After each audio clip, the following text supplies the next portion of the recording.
Hello and welcome to Tales from the Backlog. My name is Steve Boshear and I'm a different person than I was 5 minutes ago.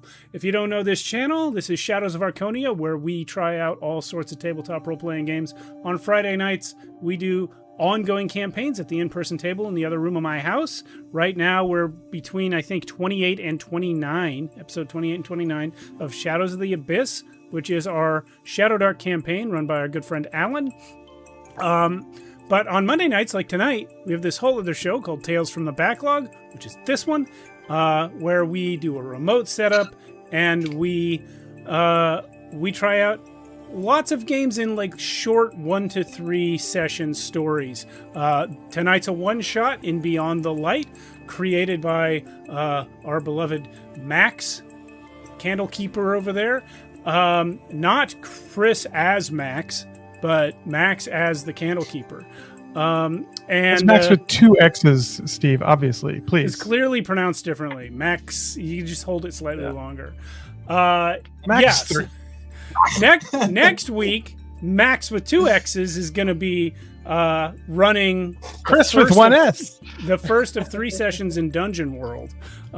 So that's going to be cool. A lot of fun. And after that, I don't know if we have anything on the schedule after that, but we'll figure it out. Yeah, thanks everyone for being here. If you like what I'm talking about, you can come join us on our Discord, where we all hang out all the time and talk about games and movies and games and books and games all the time. And if you really like what I'm talking about, you can support us on Patreon, where for as little as $1 a month, you gain access to our pregame shows, which we record for 15 minutes before every stream that goes live. So the one we just recorded will go up tomorrow. And Max, on today's stream, today's pregame was walking us through how to use his new campaign. What would you call it? Digital companion. DPT? There you go. Digital companion. Digital companion. He has a campaign running website for this game, which he has built entirely on his own. So you'll be seeing it. I'm actually going to be screen capturing it as we play. So before we get into any of that, Max, why don't you tell us what's going on? Okie dokes. Alrighty. Welcome all to Theos, which is Earth Long Forgotten. This is a world which takes place very far, far, far in the future, where civilization has built upon the ruins of ruins, of ruins, of ruins. So much so that people have long forgotten their own history, unless, of course, you are an augur or the autarch himself or herself or themselves. Are they even real? Who knows? This world is something that I have been creating for, honestly, I want to say the past year or two, which I have played, honestly, countless times here on stream. A lot of those episodes I've actually mentally told myself that they're actually building upon a continuous story, an anthology, as you may, if you may. The last major event of Theos itself being that there have been 7 gigantic stones that appeared in the northern hemisphere, all chained to one another, in which thousands of people left them to live upon what they thought was an empty world, and found that it was not. Now, for those of you that live here, a lot of this is just rumors passed on. What better thing to do but drink and state rumors in the land of blight, where you live day to day trying to survive. This universe is dying. The heat death or something like it is consuming it, and terrors abound. Creatures from the void entering this planet. If you're an armiger, a soldier class, fighting against these terror which the Autarch has deemed the Great Arabia to be the destroyer, the consumer of the world, but no one has seen this god of gods. The hope, of course, for many that live here is to leave, if that is even a possibility, or if you even know that leaving is an option. All that people know is that there is a great dome that casts a shadow over their whole entire province. That is closed off. Mostly the elites live there, or whatever class of elites live within that shell that houses the world that was. Some that have entered it have seen it to be a cyberpunk-inspired world where scientists are finding out how to navigate the stars. But that is the larger realm. We close in to the Rose Grove. It is night right now. The evening is quiet. In the realm that you live, in the province that you live, specifically the settlement that you're at, it's gigantic, to say the least.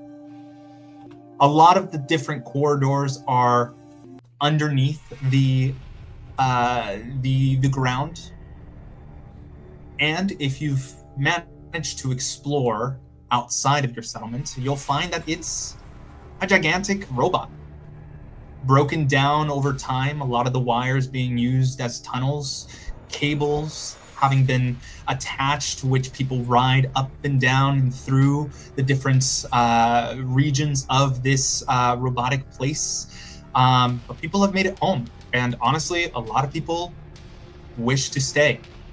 But then there are more of the adventurous types, or people who are trying to make a name for themselves or make some coin, thinking that this is life and I've been born here, so I don't know why people like augurs are freaking out in general.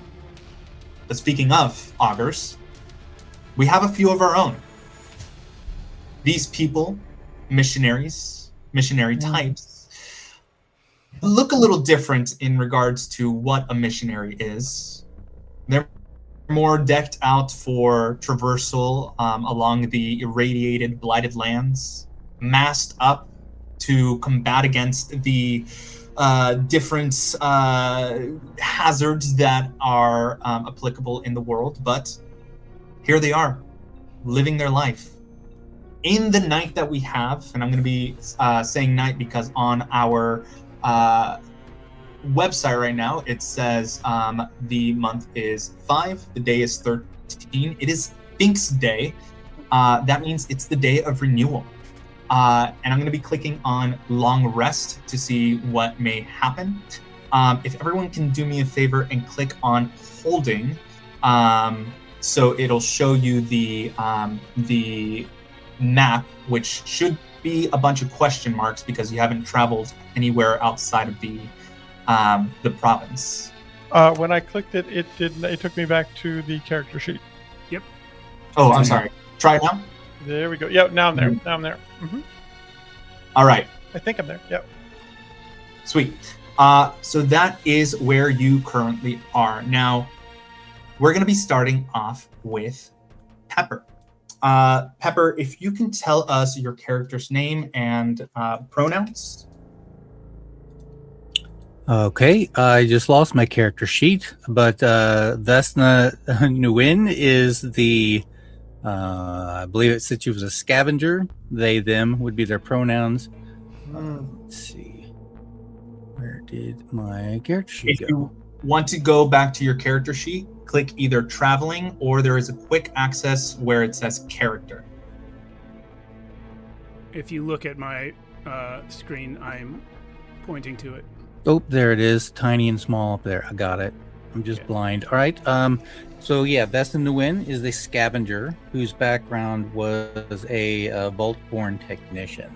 I've been kind of looking over some of this. So yeah, there's some conflict with some other factions, but I'm armed with a sling and some desert nomad garb for my armor. Wonderful. And what are you doing on this night? It's pretty early, I would say. The night is, I mean, if you look outside, if you have a window within your room or something chipped to look out of, you'll see that it's very fogged up. The clouds are just blotting out anything beyond, but you do see beyond a glimmer that many take to be hope of the world that was, aka the Great Dome. But aside from that, what are you doing on this particular night? I would be staring off to that horizon, trying to push aside my own sense of dread and embrace the new hope that is growing within the community. I have a personal flavor here on my character sheet. It says Dust Prophet, where I can reveal the next weather shift. I'm not going to use that, but I'm kind of looking out and watching the weather to see if anything's changing on the horizon as well. Understood. As you're doing that, the night rolling through, we're going to move on to Edward. Edward, if you can tell us your character name and their pronouns. Sure. I am Oscar Lopez. I am he and they. I go by both. Lopez, he, and they. Thank you so much. I'm just writing it down on my end. No. And what are they doing on this particular night? So I have one question, or two questions actually. The first question is: when you say it's a giant robot, was it the space that we're in right now? That we're in sort of the veins of a giant robot. Was the giant robot humanoid, or was it some other shape, like a sand crawler or something from the Jawas? The specific robot that your settlement actually, before I even ask that, do Yes. we know that it's a robot, and do we know what it is? Is that common knowledge? And if not, do we know it?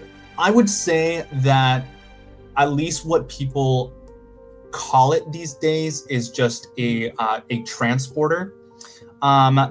The rumors, or since most of you are religious people, missionaries that you are, you would know that the augurs claim that the Autarch brought it many moons ago, in which he took it from the sun itself and brought these sentinels to protect the planet during a great battle against Arabia. Got it. That war is long over. These are kind of humanoid, weaponized creatures, although many of the weapons are destroyed and rusted from time. The specific humanoid contraption that you guys are in has its shoulder kind of torn off, where its hand is laying right next to it on the ground. I would say up to its chest, it's buried up to its chest. So a majority of your settlement is built underneath the ground. Mm-hmm. Okay. Okay, that actually answers everything I need to know. Then that's perfect.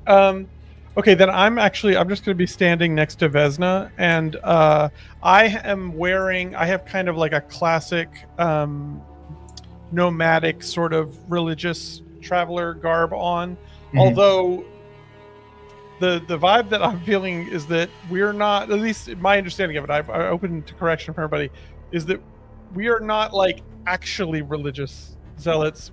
That is our day job, to play religious zealots and to hopefully coax the money from the passersby. I have a big black blindfold that I wear over my eyes so that I can see the secrets of the inner universe, and I have what look like 2 glittering gems on the top of my head that I have explained away with one reason or another forever. And so I'm just standing next to Vesna, staring out, not apparently able to see any of it or seeing into the beyond. And I'm trying to light just the shittiest pipe in the world with whatever the shittiest version of tobacco is. And I, crawling around inside the guts of a robot, you start to feel like Maybe humanity is justified in thinking of itself as kind of a virus or a worm. Mm. Do you want some of this? I will turn you down for the offer. Thank you. Keep me in mind another time, though. Oscar, do me a favor. I am going to actually ask for a roll here. I'm gonna let's see. You are Oscar Lopez. I'm gonna ask for I'm gonna do a mind roll. Okay. For Dude, you. I was playing this game the other day, and the GM totally mind rolled me. It was crazy. All right. Understand that if you fail this roll, it's going to give you some mental stress. This is mostly for the drug that you are consuming, which is known as rust. This is picked up from rust, which a lot of people believe will get you to have visions of the future. Whether or not that's true or if it's just killing your mind is anyone's guess. All right, I'm going to ask you to roll. Let's see. I'm rolling. Now, I have a question. I know other people believe that it will make you high and see the future. Can I just be doing it because it makes me high? Like, I have no interest in the future whatsoever. Okay, cool. Okay, so then I'm just going to roll because I do this all the time. I have rolled. It's a success. Okay. I successfully get high with it without stress. I am the post-apocalyptic Big Lebowski. Wonderful. For our audience, rolls are done on the website. They are rolling their action die against a dread die. I had set the dread die to be a D6 for this specific roll. There are exploding die. If you've seen the episodes before, wonderful, and I'm just going to continue going on. Anything else you would like to do within this scene before we move on? No, only thing I'll add is that because I had to roll a dread die, the way that expresses itself is I started coughing like really hard, and then I totally like bring it back, and I'm like, this is fine. I'm gonna have to whip, but not today. Perfect. We're gonna move on to Chris. Chris, if you can tell us your character's name and pronouns, and sure, what it's Max. Tonight. 3 of 112. And she's a she. She is a she. And what is she doing this night? Probably pacing. She knows that they're going to go out into the world, and whilst this is her sort of sole purpose, is to go find a better AI god than the ones that exist currently. She's nervous that they might actually find it, and how is she supposed to interact with it? Yes, there are many architects of this world, or that is what they're called, the divine. They are called the architects. They are the ones who have built this world, and the belief is that they are AI, mostly because that's kind of what survived. Through various means, AI has successfully managed to survive all the way into the future somehow. And Steve, talk to us about your character. Yeah, sorry, I was just over here trying to figure out how to hide the constant notifications about sync. Whoop, not like that. So, here's me. I am Grace Takahashi, she, her. I am currently a priest, making me probably the only one of us that actually gives a damn about our supposed mission. Though what I am a priest of is admittedly vague. At the moment, I'm an ex-militia survivor with this thing going on here. Why are you on the road pursued by the law for a crime? I'm thinking Firefly style. I was on the wrong side of a war. I didn't do anything specifically bad except lose a war. So certain elements of law enforcement will be looking for people like me in general. As far as what I'm doing, you said that we're in Rose Grove, right? So that place has a mysterious garden that grows out of what's the word I'm looking for? The ground. Yeah, the ground. That's not what I was looking for. But My bad. anachronistically. A garden that grows anachronistically. I am there at the garden, probably with the many other people who are here because of the garden for various reasons. I am over there praying, meditating. Okay. And right now the ritual is being conducted for Sphinx Day on this night of nights. You see the Great Augur, who is... I forgot their name. I'm calling them Stone. Patera Stone. Patera Stone is going on a long monologue on the days of renewal. Several people have brought in their own, at least those who are a part of a guild, bringing in a representation or a small version of the animal to which their guild is connected to.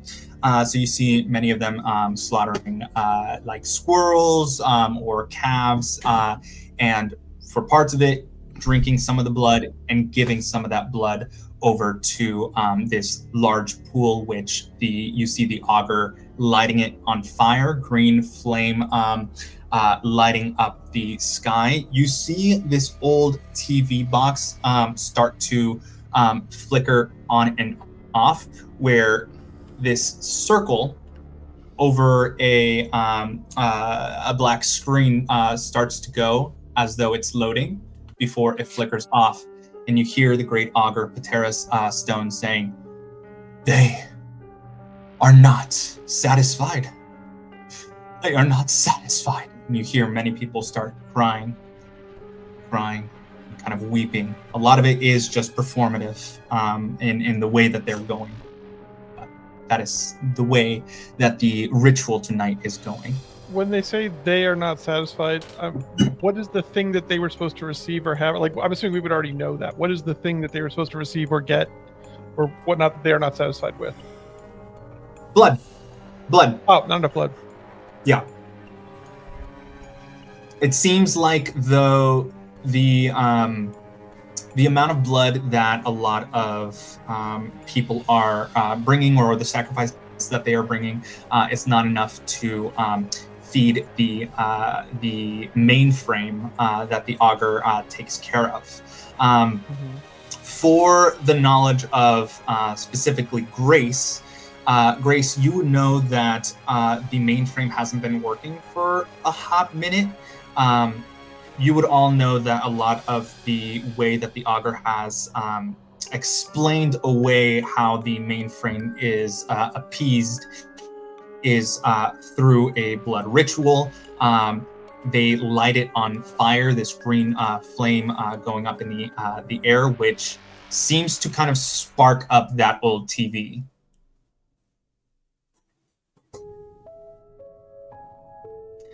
The night continues. And Can we see this from where we are, like from where Vesna and I are, or are we like separated from this? It feels like though Grace is down below in the garden. She would be at the foot of the Great Transporter. You are right now, I would say, in the thigh area. There is a large crack that's been sealed away electronically, so that a lot of the nasty air doesn't get into the machine itself, as there are filters kind of being run in place by way of the armatures of the autarch having fixed it up. But you are able to see kind of like a sliver of a lot of the people in mourning, this like overly acting of sadness that they're feeling. You ever wonder how come the bloodletters never have enough blood? I'm saying this to you, Vesna. Yes, it does seem that they only ever have enough for themselves and not enough to share with the rest of us. I kind of wish that I had a job where I collected money and I could just tell people, I don't have enough money, you have to give me more money. It's really fucked up. All right. Grace, do you want to do anything else within the ritual? It seems like it's wrapping up. A lot of people paying the augur there, Patera Stone, their daily wage, well, not their daily wages, but enough donations to appease what they think the mainframe will be happy with. The augur giving them the symbol of addition and saying, "May the new sun walk with you in hope," and they give them the Patera Stone, the symbol of subtraction, in response to the augur, and say, "May the autarch watch you forevermore," and walk away. So there's a long line. I'm not sure, Grace, if you are in that line. No, I'm as far from them as I can be and still be at the garden. I am not making a scene, but I am studiously ignoring their whole deal. I'm not into it. Okay. All right. The four of you know one another as the ritual concludes. I'm going to go in and say max 3 of 112. You see various versions of you kind of walking by. They are of the laborer class. They are kind of just fixing up the large mechanism of the settlement that you're in. Building upon it, improving it in their own right. Your shift is technically over. You feel that sense of power to join them kind of just leaving. So you feel that you are free of that necessity to join them. You know that you're off shift. Excellent. So I've heard this speech probably 100 times. Oh yeah, it's all over the settlement, just echoing through. I think as I'm sort of like making my way away from work, I'm just gonna like occasionally mutter to somebody that might be near me, maybe it's not the blood that's wrong. Maybe the augur has lost his power over our gods. Maybe he's lost the will or the ability to communicate with them properly. Maybe it's him that's the problem. I'm just trying to incite a little, like, not chaos necessarily, but, you know, invite thought into people's brains. The person that you walk past, you don't know their name. They have kind of these this like half mask, a tusk kind of jutting out, and these navel tattoos all over their body. You know that they're explorers, and they just look at you. What did you say? I mean, if there's a problem and the blood doesn't solve it, maybe it's a problem with the augur. Maybe he's not worthy anymore. They're clocking you max 3 of 112. And looking at the rest of the clones that are working behind you and kind of around them, these laborers, clone laborers, and just whisper to themselves, this must be something faulty, and walk away very, very nervous from you. Oh. Third time was not the charm with the maxes, apparently. Yeah, I'll just keep walking. I'll go find my friends and where there do you too. all meet up? Is there a regular spot that you guys like to be with each other, or is there something you would like to do before you all go to that place that you guys all love so very much? I have an idea for something I'd like to do, but I don't want to steal too much focus. So if it's not appropriate, we can totally not. We can skip it. But I've been imagining this guy as we've been sitting here, and I'm thinking he has a huge backpack, like a huge big backpack, that is full of like these long metal pieces, but they're super flimsy and whatever. The idea is he is a sin eater.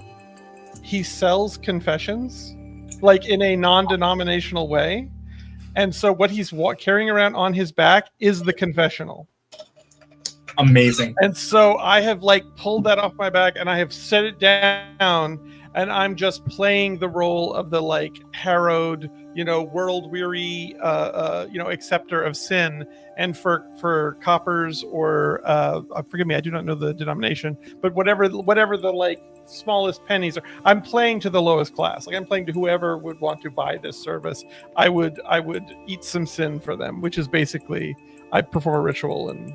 And I will be kind of like barking for you over to the side. Come, have your sins relieved. Okay. Here with my friend. Alrighty. I am going to call for another check here because I really like that idea. We're going to do...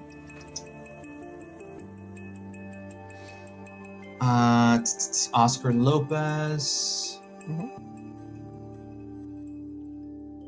It's very appropriate that my spirit is a D4. This is correct. Yeah, I'm gonna do a spirit for your roll. Once again, the failure is going to be against, or if you fail, it's going to give you some mental stress. Just that's fine. That's fine. Know that. Now, my one request would be, and I'm not. This isn't pushback. More just like I want to kind of get the vibe. I'm not actually trying to be spiritual. I'm just trying to make them feel like it's spiritual. Yes. So would that be mind over spirit, or would that be spirit? Do you know what I'm saying? Like, I'm not actually trying to reach into the well of myself and find what is true about the universe in me. I'm trying to, I literally have like 50 different religious artifacts all around my neck, and I just pull out the one that they are, you know what I mean? I am the flea market of faith. That's a great call. I'm changing the requested roll to mind, so you'll see that pop up on your end. Very cool. All right, so I'm gonna roll, and this is somebody that has just come up, whoever it might be, and I roll. I don't know what just happened. It's a successful roll, 9 versus 3. Incredible. I am good at this shit. Yeah. The statement is for the autarch. The autarch is sort of, if people are not vibing with any of the architects, they mostly speak to this this figure that, has just become a myth to many people. This autarch, this divine king that watches over all of Theos.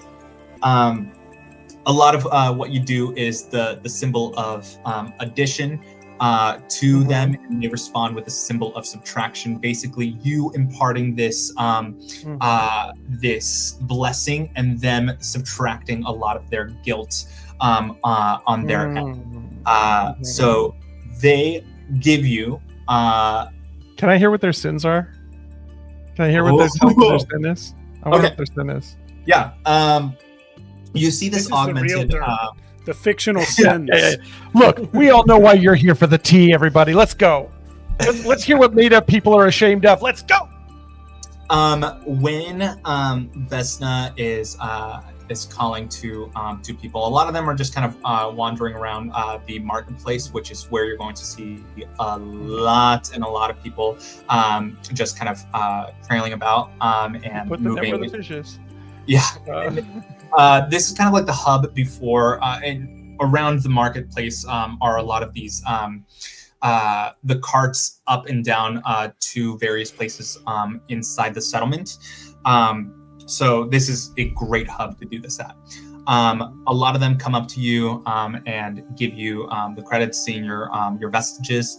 One of them sits down with you, and the way that a lot of these confessionals are made, you put the shawl over your head and then over their head, and usually a visionary, Vesna being this visionary in this case, puts a third shawl kind of combining both of your heads to kind of seclude yourself specifically in the area that is Can we still have like a little like a flimsy balsa wood but metal like walled off area so that we're inside a little thing just away from?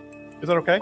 I'll allow it. Okay, also, cool. you've done this enough where this kind of like your place of business per se. Yeah. That's what I've been carrying around on my back. Incredible, just setting it up and everything. Yeah. This person who is highly augmented, both their eyes deeper set, and very large ears to hear better. They cannot see this, but as I'm like they've got their head down doing the thing, but actually the two little diamonds that I was talking about, my eyes are actually on stalks. That's it's a mutation that I have. Yeah. So I'm actually looking out through them, and I'm just looking at them and going, okay, and I'm filtering through like the 50 different religious emblems I have around my neck and just going, okay, cybernetic. Yeah. I'm just like, okay, so yeah, I'm getting through. I'm filtering out. I've got the different things. Okay, I got it. I've come to confess. I've murdered my sister. I mean, she's still with me these days. Like my eyes go super wide. My voice is like, of course. Yeah. I've uploaded her into my consciousness these days, and her screams, they keep me up at night. I've come in hopes that this subtraction might dim her voice so I may think for myself. While they're talking, I am tapping the back of my rearmost facing foot in a pattern that indicates to Vesna that we might have a live one here. Watch the fuck out. This might get a little crazy. I'm like, what is their gender? What do they look like? Are they? It seems like they are they. Through fine. a lot of the heavy augmentations. Totally fine. It seems like at first they were him, but through all of what they have done, it's unrecognizable, and I doubt that this person knows who they are. You have gone a long way to hide yourself from the augur. The augur, right? The augur. Yeah. You've gone a long way to hide yourself from the augur with your modifications, my child. I must ask you, how can we subtract anything that you yourself would not release? Is your sister not still dwelling within your soul? And then I'm just tapping like, watch the fuck out, Vesna. This person's crazy. Yeah, I step a little closer, but yeah, not so obvious. You hear as they open up their mouth a very high pitched scream, and through a lot of the voice recordings that they've uploaded into their body, you hear her voice. It seems like the last moments of her death, saying, "What?" And before they shut it off and saying, "I'm sorry." She comes to me every night. I don't know how to subtract the sin. Okay, so I put on the leg. Yeah, I put my hand on their hand, right? In a reassuring gesture that is also get your fucking hand off my leg. And I say, you had the power to put her there, my child, and only you have the power to release her.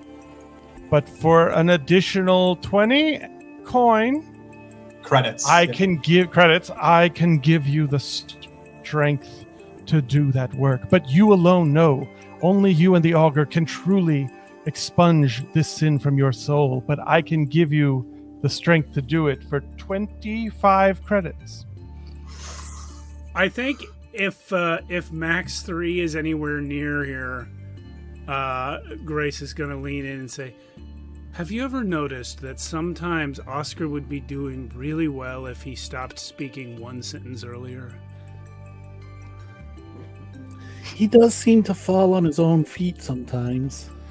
It's as though he's right there. He's really going to help somebody for real. And then he asks 25, maybe 27 and a half credit. It's going up, my child. I can feel you. Hurry. You must hurry. I can just feel the cost of sin weighing deeper and deeper on you. By the way, 25 credits. Is this like they get paid 1 credit a week, or is this they get paid 50 credits a week? Like, what's the number I'm asking for right now? Is that too much?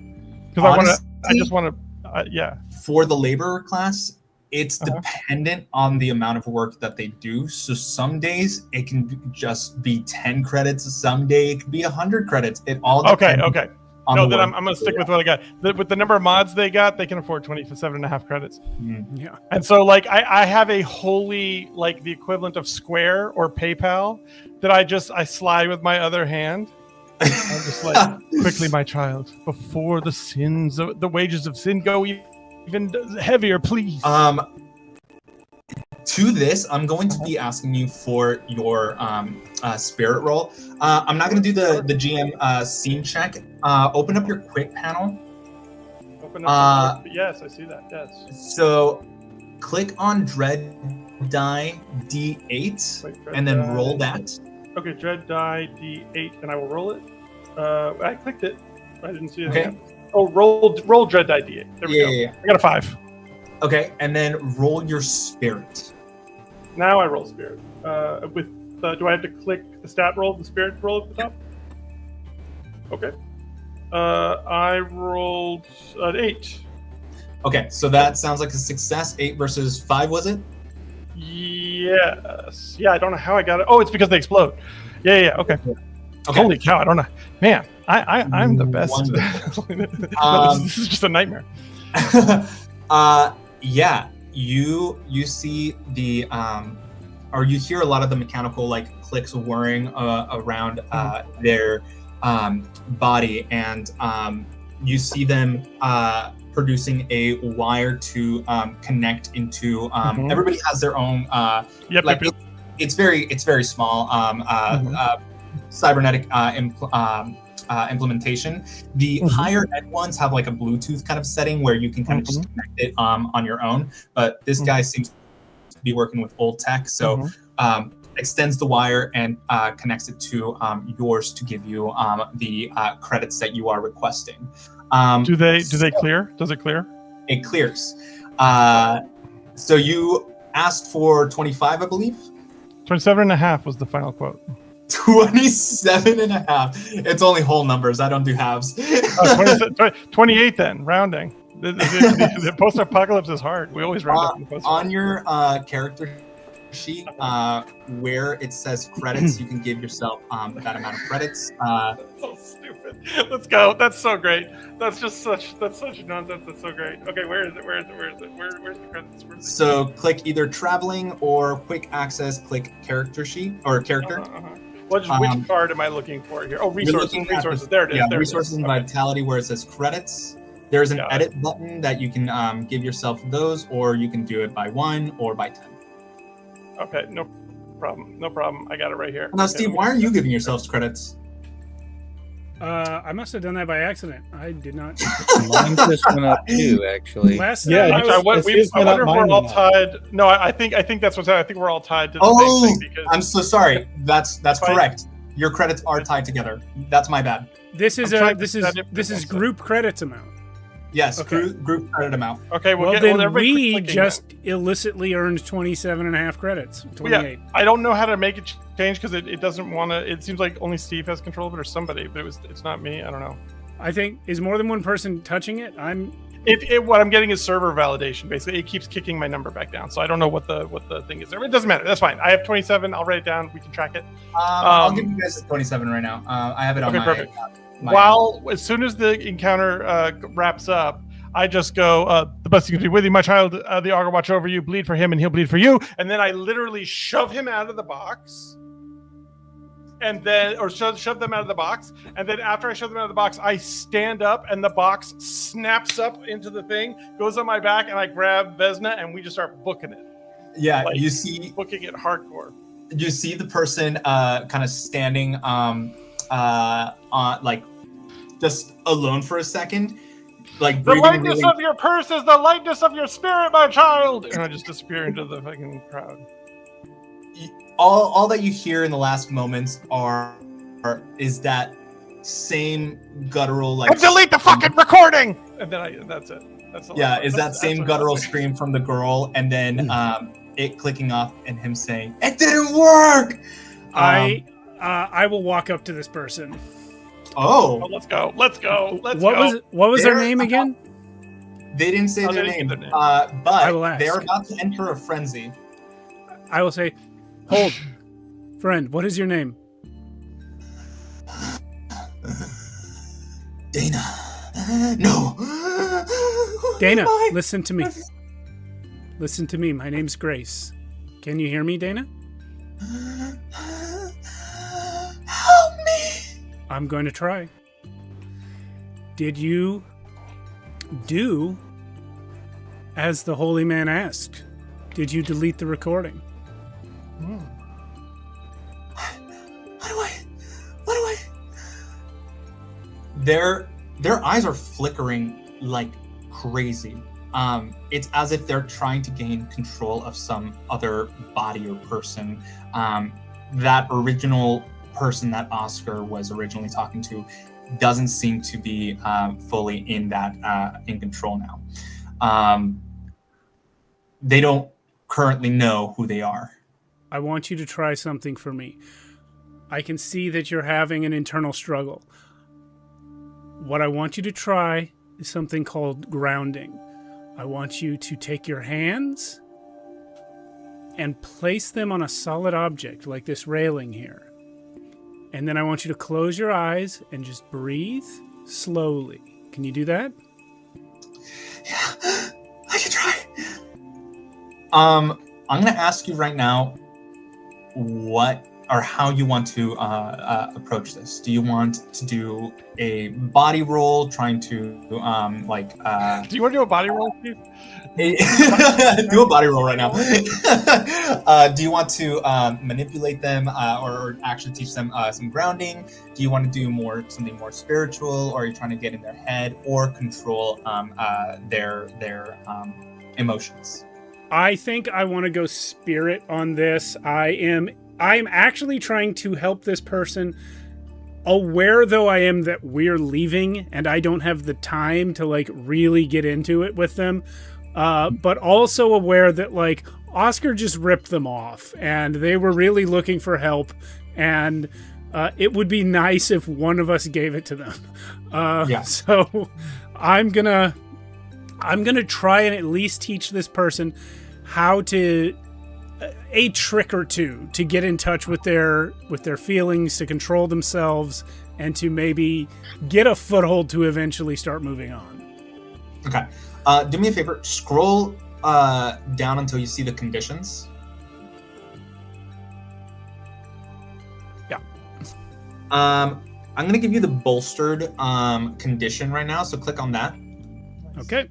Which will move your spirit and your lead up a step from their original die. Because I'm going to ask you to roll a spirit roll here in a second. But this is mostly from you participating, or at least having been in the vicinity of the Augur's ritual to try and start up the mainframe, having gained that condition in that instance. So I'm asking you to roll. You should see that pop up. Yep, I'm just reading. I'm reading all of the terms and conditions. Okay. Your bones go. My mutation doesn't do anything. Personal flavor. Don't forget to uncheck the one about using all of your data to sell to marketing. That's not. No. Make sure to click that one. It's good for the mainframe. Yeah. All right, here we go. That was excellent. Wonderful. That's a success. 10 versus 3. All right. They are calm. You managed to calm down this this person that was about to go on a rampage within the marketplace. You see a lot of the armatures kind of standing in the distance. They were about to initiate their own version of combat, which would have been ugly, but everything's fine. They relax. They fall into your hand, and there's this like shuddering cry. Nothing falls from their face. There are no tears. That has long ago been stripped of them, either by design, their own volition, or whatever caused them to be in this state. But they thank you and go on their own way. All right. I think I want to come up to Grace just as dude's leaving and grab her hand and go, "That was so nice of you." Thanks. Well- I decided to come up here just to help out. It wasn't until I started talking to them that I thought they might fly off the handle and kill everyone. It's a good thing that worked. Yeah. And then a little bit louder, I'll go, especially considering God isn't helping anybody these days. Oh God, guys, Winnie the Pooh became an atheist. We are all fucked. We are fucked. You don't believe bother. in Christopher Robin? Yeah, exactly right. I hate 100-acre Robin. mistake. I will say Max 3 of 112 is perhaps the one to think that they would be recognizing the architect's or the mainframe's voice, being that you are a clone. There is this belief kind of throughout the provinces that the more augmented you are, the better you'll be able to receive voices from the mainframe. That's just a general belief.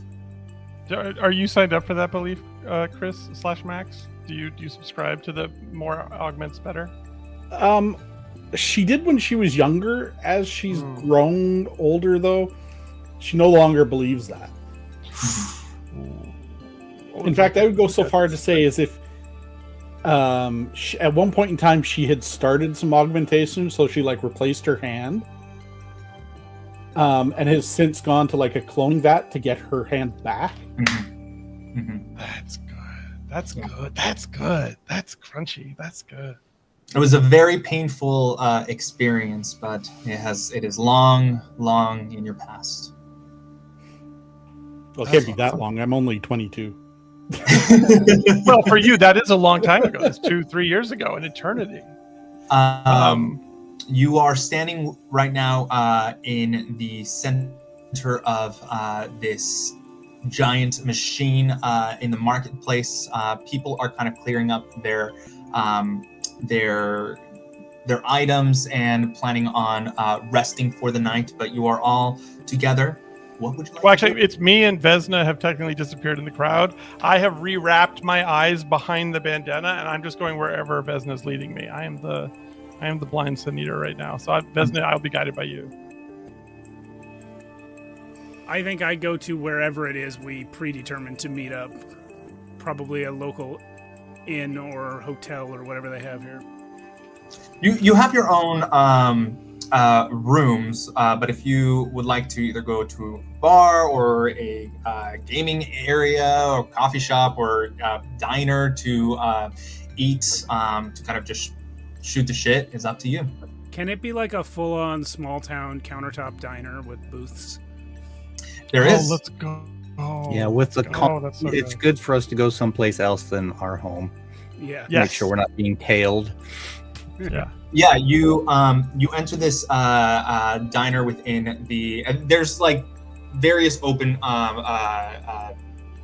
like restaurants, more kind of like hole in the wall areas where the waiter and cook is attached to this. It's like a mannequin that is connected to this rod where they are being moved across different areas of the this diner. So it's sparse seating, but there is a bar that you guys can sit at.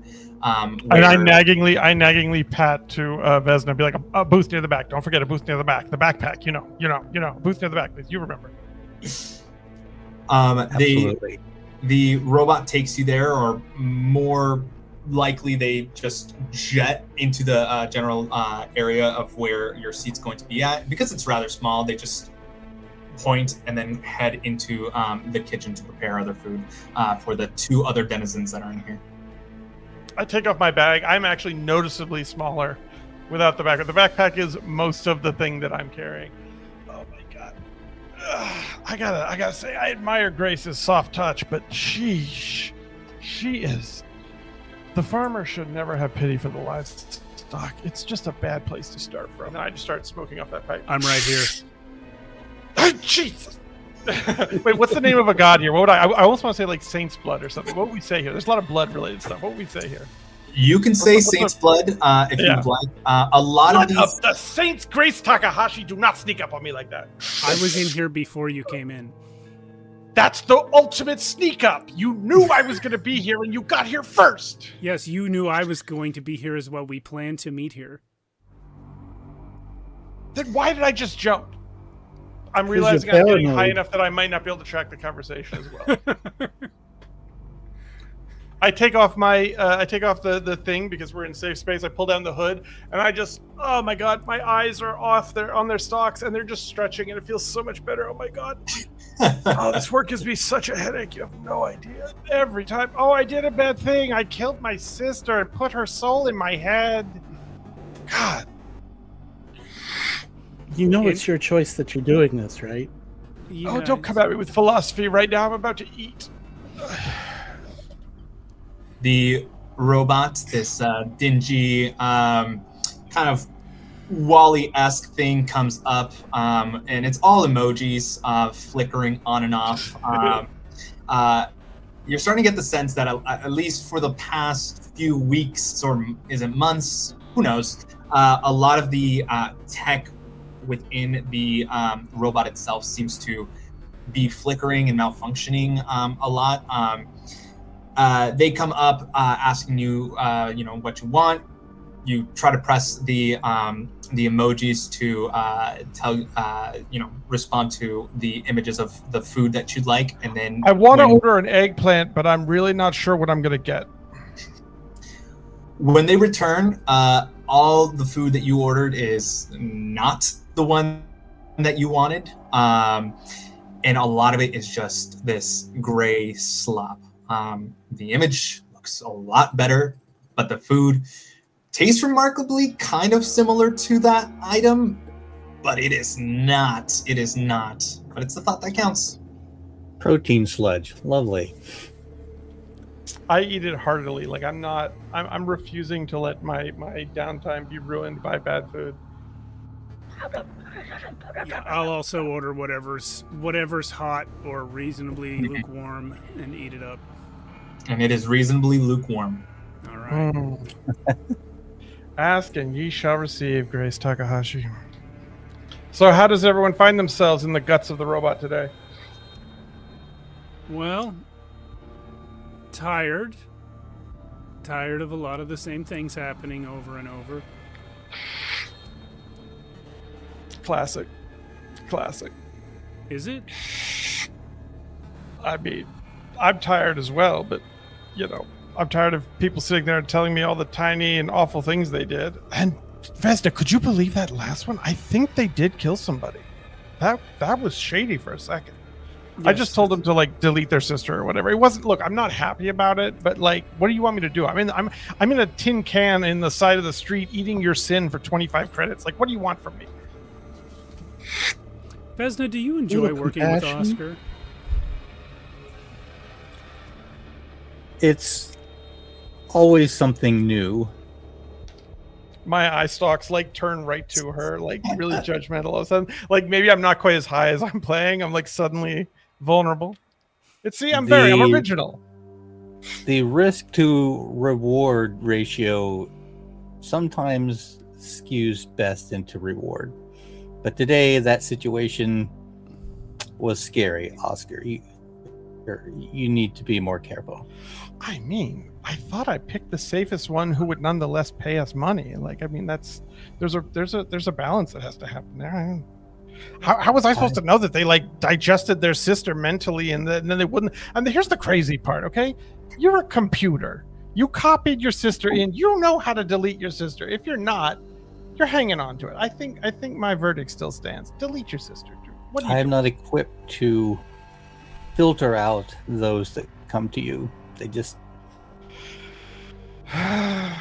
That's true of all of us. That falls back on the ultimate god, and I have like a what looks like it used to be like an oil can, like a tiny oil can, but it has a hole in the bottom, and I just shake it. There's something in it, and one of several die fall out, and it's a broken die, and I'm like, randomness, the first god. Dunk. Who can say? Ding, ding, ding, ding. You see coming in are two armigers, still dressed from their expedition. A lot of ash kind of on their thick black coats. They sit off to the far right of this dungy diner, kind of just talking amongst themselves. A lot of what you pick up is kind of just the usual hubbub from armigers kind of passing by into your settlement of terrors, stalking the province, the war with Arabia, and they're just there. And I'll say loudly enough for them to hear it. Could be worse. We could be doing what they do. I'm sorry. My eyes literally roll back in their head to the back of my head. You see one of them stand up and address you, Max, 3 of 112. It's worse what we do. I'll salute. Stand down, clone. You'll have to. I get up and I'm like getting my robes back on. You'll have to forgive her. They went through 109 other versions and they still haven't gotten it right yet. 111. Understand that what we do is protect the province from creatures to keep your little settlement protected. What do you do? You misunderstand me. I'm saying it's better that we do what we do than have to be out there dealing with those terrors. And then we can only do what we're doing because of people like you. But I don't have the stomach for what you do. You see their compatriot kind of just stand up and touch his shoulder. Isaac, take a seat. We've fought enough today. Sorry for interrupting you guys. We'll be on our way. No, that's okay. I don't mind. I just wanted to express my thanks. I'm glad you do what you do so that I can do what I do. I mean, it's not like the architect is going to help us. You know, Vesna, for a second there, I was going to recommend Max maybe get into some sin eating, but oh my God, foot-in-mouth disease. I just bind my eyes back up. Where the architects fail us, the autarch succeeds. May the new sun watch over you. They do the symbol of addition. I'll do it back. I'll just sort of bow at the waist and then turn around and keep eating. I'm apparently blind right now, so I do nothing in response. They leave you to your food, getting their own and kind of just talking quieter amongst themselves. Grace, I have to tell you something. I'm getting into my liquors, but for drugs right now. I have to tell you something. I was thinking about what you did today and what you've done every day. You do it all the time. I have to tell you that you make me want to believe. Taste of the future? And I offer her my pipe. No, thank you. I appreciate that, but I prefer to keep my wits about me at the moment. I don't know if you've heard, but everybody's going to die, so... I have Your heard. call. And then I just like quietly pass out into like a little bit of a stupor. Like I'm just kind of like in the corner now. We may die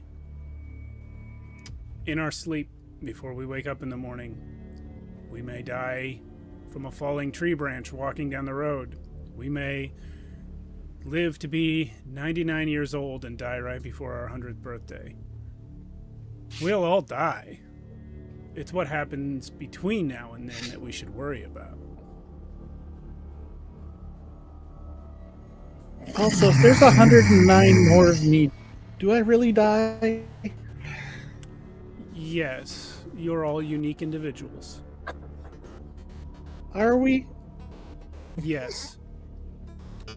Somebody You're- let Max onto like Debate Lord YouTube, and she is not handling it well. You got to get away from these videos. Even my if you're friend. genetically identical, your experiences diverge at the point of your birth. So, yes, you're all unique individuals. If you say so. I will back up what Grace says. Your socialization and the people you keep company with determine who you are and what you'll become. The night bleeds through. You go to your individual rooms, sleep it off, and awake the next day on Sphinx Day, the day of renewal. It's like a Monday. Mhm. Back to work. I'm hitching up this incredibly heavy backpack. I'm gonna go and focus in on Grace specifically. Grace, what does your workday look like as a priest? Much of it, I will say, begins with entering the temple that they built in here. But what does your day-to-day look like? I think I'm something of an ascetic. I am. First of all, it takes a while when I wake up to put myself together to the state of sort of serenity that you guys were seeing me in last night. I wake up with war flashbacks and just scared, angry, cursing. That's default, and then I have to sort of like meditate. Do we ever for a hear bit. you curse? Do we hear you curse in regular life? No. But Okay, if okay, keep any of you ever share a room with me or live near me, Right. maybe. And I don't intentionally hide that happens, but I do take steps to not be that way the rest of the day. So I meditate, and then I head out over to the temple, where I imagine that there is a place where you can sit, meditate, pray, speak with people, and that there is a little bowl out in front of me for anyone who would care to make a donation, because that's what I live off of, that and whatever Oscar scams people out of. Much of how the temples work, and honestly, a lot of this is just a random construction of different religions that these augurs have read in the Infinite Library. That it's like a combination of just Buddhism, Christianity, and oh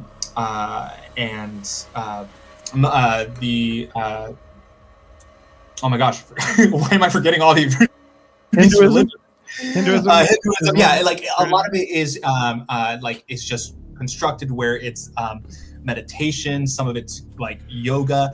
A lot of these priests come in with their idea of how to build a better community and how to invoke their beliefs of the architects to others to inspire hope for a better tomorrow. Being that this is the day of renewal, you do get a lot more people. The person that is missing, though, at the center of the temple is the augur himself. You see a lot of the local Mateans, these constructed nun types who are just clones of robots long ago reconstructed and implemented with AI. Some of them are working, some of them are not. This one specifically is just trying to operate where the auger is not there, and doing a very, very poor job of it. But the auger is expected to be there, right? Like this is something we would normally see. Yes. Okay. Before you do anything of that, we're going to go over to max 3 of 112. What does your day-to-day look like? I think specifically on renewal, she gets out of bed and the first thing she does is she actually changes her skin. Mm-hmm. New day, new look. Who knows what else that brings with it. And then goes, I think she's got a ritual for cleaning herself. Mm-hmm. And then puts on her red robes and heads out to whatever work is. Yeah.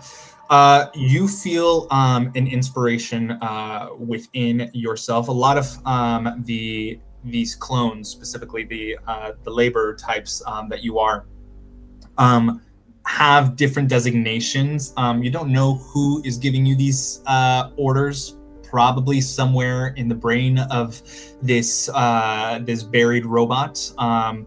Nobody has tried to look, because anytime you try and go up above, you get a splitting headache. But you feel a push to work on reconstructing and bettering the temple. They're trying to expand out into the garden to try to create more of a serene view. So you're there kind of working in the background, just doing your business. For this specifically, with the type of work that you're doing and constructing, I'm going to ask for a body roll for you. Let's see, max 3 of 12. It's going to be a body roll versus Dread D6. There we go. You should see that popping up on your screen right now. Yep. I did not get the request. Really? What? I got notifications about the request. That it Yeah, was I got sent. notifications. I didn't get an actual request, though. Are you under Wayfarer by any chance? You might be. I'm going to try to send that to the Wayfarer. There's another one right here. Let me see if you get that. Did you get that request? Nope. I see the notification, but again, no request. Interesting. Okay, then let's go into your panel, your quick panel. Click on body and click on Dread D6. Roll both and tell me the difference. If your body is higher, you have met. If your body is higher, then you have succeeded. If your dread is higher, you have failed. And it's is it meter beat in this system? Yes, it is meter beat. Cool. So the body roll was 7 and the dread roll was 4. Okay, so that is success. You guys are succeeding all your rolls. Congratulations. Hot tonight. Tell me how you specifically build out your portion of this extension of the temple. So they're trying to build into the garden so that the people inside can have a better view? Yeah, have a better view or just feel more serene with it. Okay. I think I'll sort of look at the current angles and like which way the building is running first, and I will gently remove any plants or anything living that would be in the way first, and then I'll put it aside to a safe place. Okay, yeah. I was gonna say, when you start doing that, specifically ripping out the grass or trying to move out the vegetation, you do get a massive headache until you set it down to another area. You're feeling like maybe that moving the any of the greenery is an incorrect thing to do. Do me a favor. When you do move the, let's say it's a rose bush that you're kind of ripping out and moving. Roll me I'm going to ask for a lead versus a dread. I'm going to do dread D8 for this. So same thing, go on your quick panel. It's going to be your lead button, and then click dread D8 and roll dread D8. Oh, sorry. Whoops. I clicked lead. What did you want? Sorry. So your lead versus a dread D8. Oh, it is lead. Okay. No, I failed. 2 versus 4. Okay. That headache is hurting. You guys do get a wonderful teamwork point because of that failure. Ooh. Which you can use in any of your rolls, failed rolls.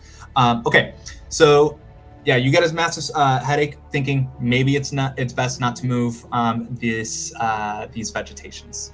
We're gonna move on to Oscar here. Oscar, If I can just have a second. oh yes, absolutely. When I get the headache, quite loudly, I think she goes, "You know, if you want me to build a building in order to make it more pretty for your things, you can't be this choosy about what I'm moving. I was gonna move the bush somewhere better, but instead maybe I'll just light the stupid thing on fire." Okay, right as she says that, if you got something you want to do, go ahead, Max. Go ahead. Actually, real quick, if you're in that vicinity, Grace, you yourself, as you say that, max 3 of 112, it's just like static noise that's coming out of your mouth. Oh, wow. Okay. Where specifically are you right now, Max 3? You're somewhere near the vegetation. You're somewhere in the garden, right? Yeah. Okay. So I'm gonna say, because you were about to come to me, right, Max? This has given me an idea for something I would like to be the start of my day. I have clearly gotten tidied up and everything, and then appropriately tarnished my cloaks so that I look world weary and worn and all that.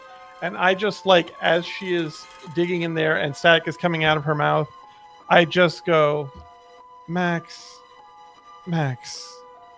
have you eaten yet? And I just beckon to her, and we're gonna go get some food real quick. Okay. So I need to go eat anyway. I take some of the money that was so ill-gotten yesterday. And I'm like, I want you to know, Max, when you sit down to eat this, that somebody's sister had to die for you. So I pay. Yeah. Does she still have static now that we're away from the garden, or is she unstatic now? How are you responding, Max? Oh, I've basically told him to go fuck himself. Yes, static.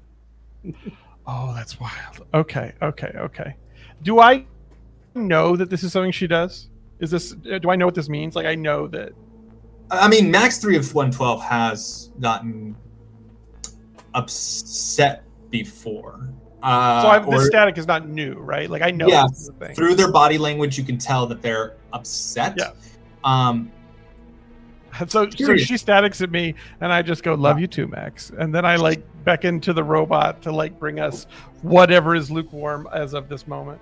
I will say this time around, specifically through the actions that you just did with the garden, though, after having done static, you no longer remember that moment. And you kind of go back to that feeling of wanting to reconstruct. There is a familiar face who kind of led you in, telling them to go fuck yourself. And once again, that memory of kind of just that aggression is no longer there. But you're sitting in front of Oscar as you're eating, still feeling that compulsion to go back to your work. Hi, Oscar. The architect wants me to get my butt back in gear. And she's back. Hello, Max. So I'll just grab the plate, and I'm gonna intentionally walk backwards out of the thing, like I'm retracing my steps. Okay. And there she goes. And with this scene, we're going to go finally to Vesna. Vesna, how are you going about your day? As I rise in the morning to prepare for my scavenging career job, I gather what I need. I have a protective apron and goggles and a pair of gloves that I will wear, as I do have a my mutation is that I'm allergic to iron, so I must be very careful when I am scavenging so as not to come into contact with it. Wherever the scavenging field is, I will then report to duty there. So you daily, for scavengers at least, you get a ticket for where you're going to go. The further out you go from the settlement, the higher the payment is going to be for you. There's a lot of chatter, specifically in the as you approach the scavengers tickets, where you see this very shooken up armiger who you recognize from last night, just saying, I didn't. He left before. I don't even know what that was. Isaac, please calm down. Do you know what that was? He just ran. They look at you and go, we got some tickets here. Just give us a second. And they kind of go back to talking to the armigers. Do you want to engage in any way or just pick up a random ticket? I will pick up a random ticket. Yeah, Okay. I'm going to kind of steer clear of this guy in case he recognizes. Basically, I've got my apron and goggles on, and maybe even a mask to protect my face from dust. But Understood. I don't want them to recognize my voice. Okay, understood. We'll get to your thing in a bit, probably after the break here, but we're going to go back to Grace. Having seen these augmented nuns, specifically the one standing at the center representing the augur, is there anything that you want to do in terms of engagement, or do you want to kind of steer away from this issue that's probably going to come up as many people are starting to crowd her?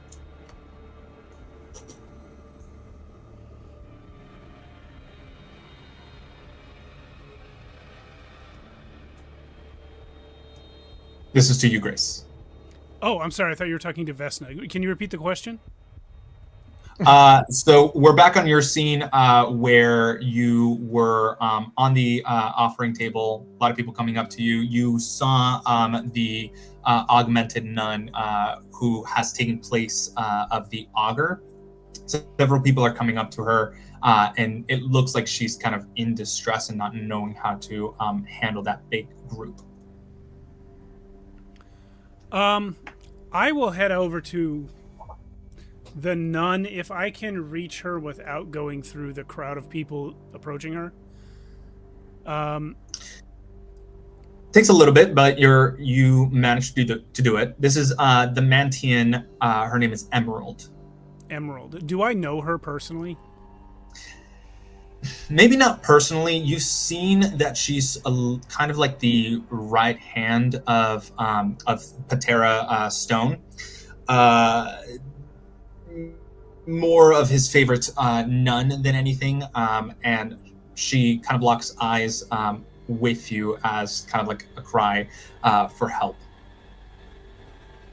I would like to smile at her and sort of step between her and the petitioners. Okay. And start filling the role of like secretary. I'm going to start guiding people to her like one at a time and helping her navigate the situation. Okay. As the situation dwindles, mostly people just kind of complaining about the same old thing. Some things kind of just spark your interest in regards to complaints about the local, this specific person, a scavenger, having noticed a person that looks like the augur having run away from the settlement to someplace. They're mostly concerned and curious about how the temple is going to be responding to this. People hearing this start to kind of just talk.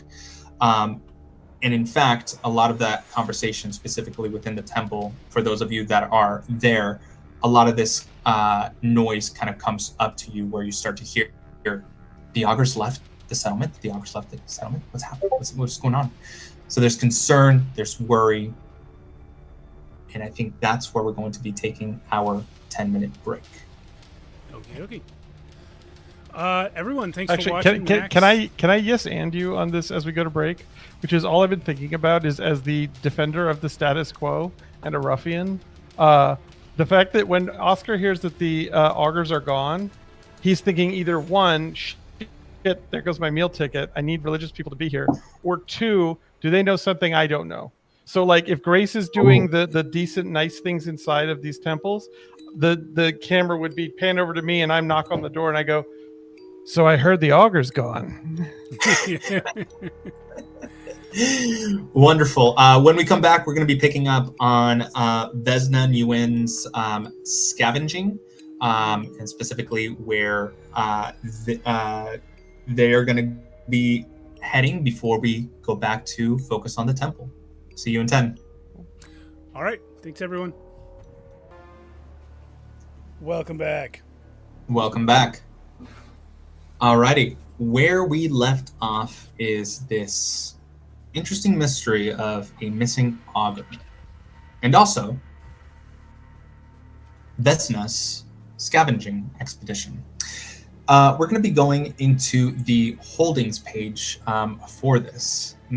Now, Vesna, a lot of what the your scavenging looks like is just for anything of interest, either old world materials that you might find out and about, or there are ruins that you can delve into, although they are pretty dangerous if you're going by yourself. One currently is up north from the settlement, which you can travel to. You know that about 6, 12, 18, doing the math, about 22 miles northwest of your settlement, there is a lost city that is very popular with a lot of scavengers to find a lot of those old world materials slash obsidian, which is highly valued for trade, specifically from a lot of the Star Wardens that go into a lot of the settlements of the Rosegrove province.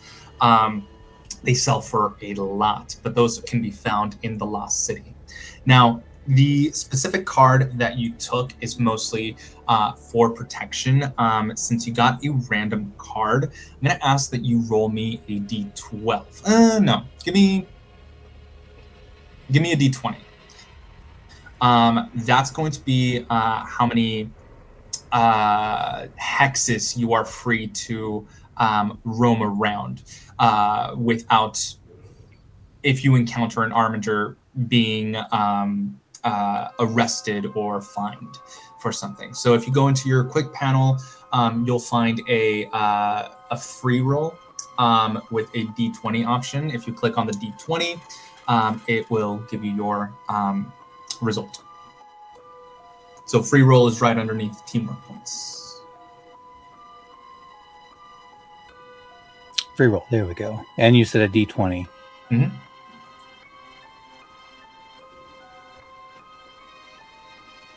Uh, 16. Okay, so you are free to move 16 hexes. understand that each hex moved is a phase of the day. That means the further you leave, the later the day, a lot of things happening in the settlement that will be going on without you. I'm going to reveal this hex up here just so you know that this one is a... we'll close that. Is the ruins that you can go into. Or, of course, if you want to go elsewhere, you may. So I would look to try and scavenge anything that's most valuable. Okay. How The far? obsidian. So, The obsidian. Oh, okay. So you're going to... Well, I'll ask you. From the ruins,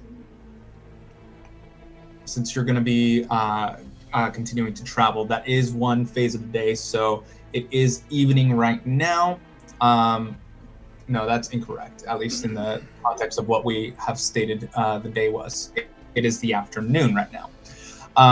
It is a clear and sunny day. Resting here will get you the empowered condition, but that is, of course, up to you whether you want to rest here or continue to move on. These runes specifically have been scavenged a lot. A lot of these runes at this point have just tried to been mined, but if you're trying to reach for obsidian, that is going to be a lot further. You know roughly that the Lost City is somewhere up north, northwest. So do you want to continue up, or what direction do you want to go? I'm not going to stop to rest. I want to travel there as quickly as I can. Yes, looking again to head for the ruins where the obsidian is reported to be. So we'll move you up here into the next hex.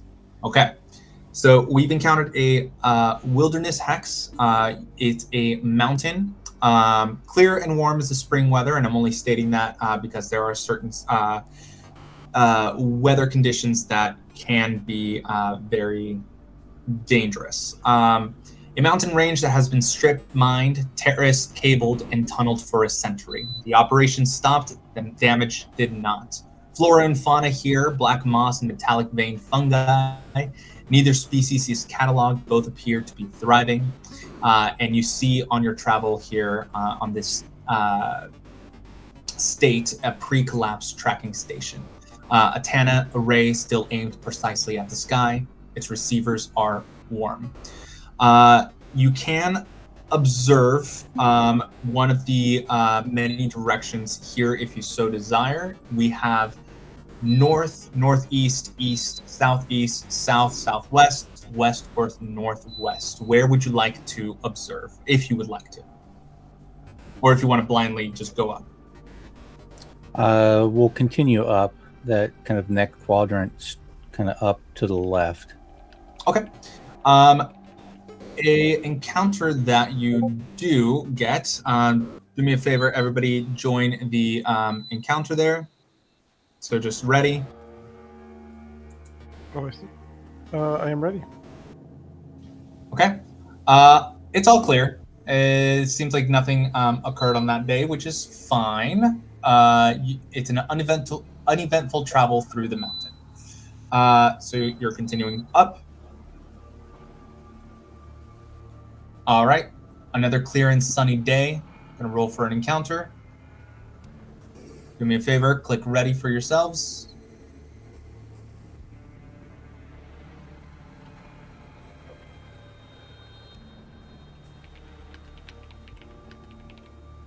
Is everybody able to click ready?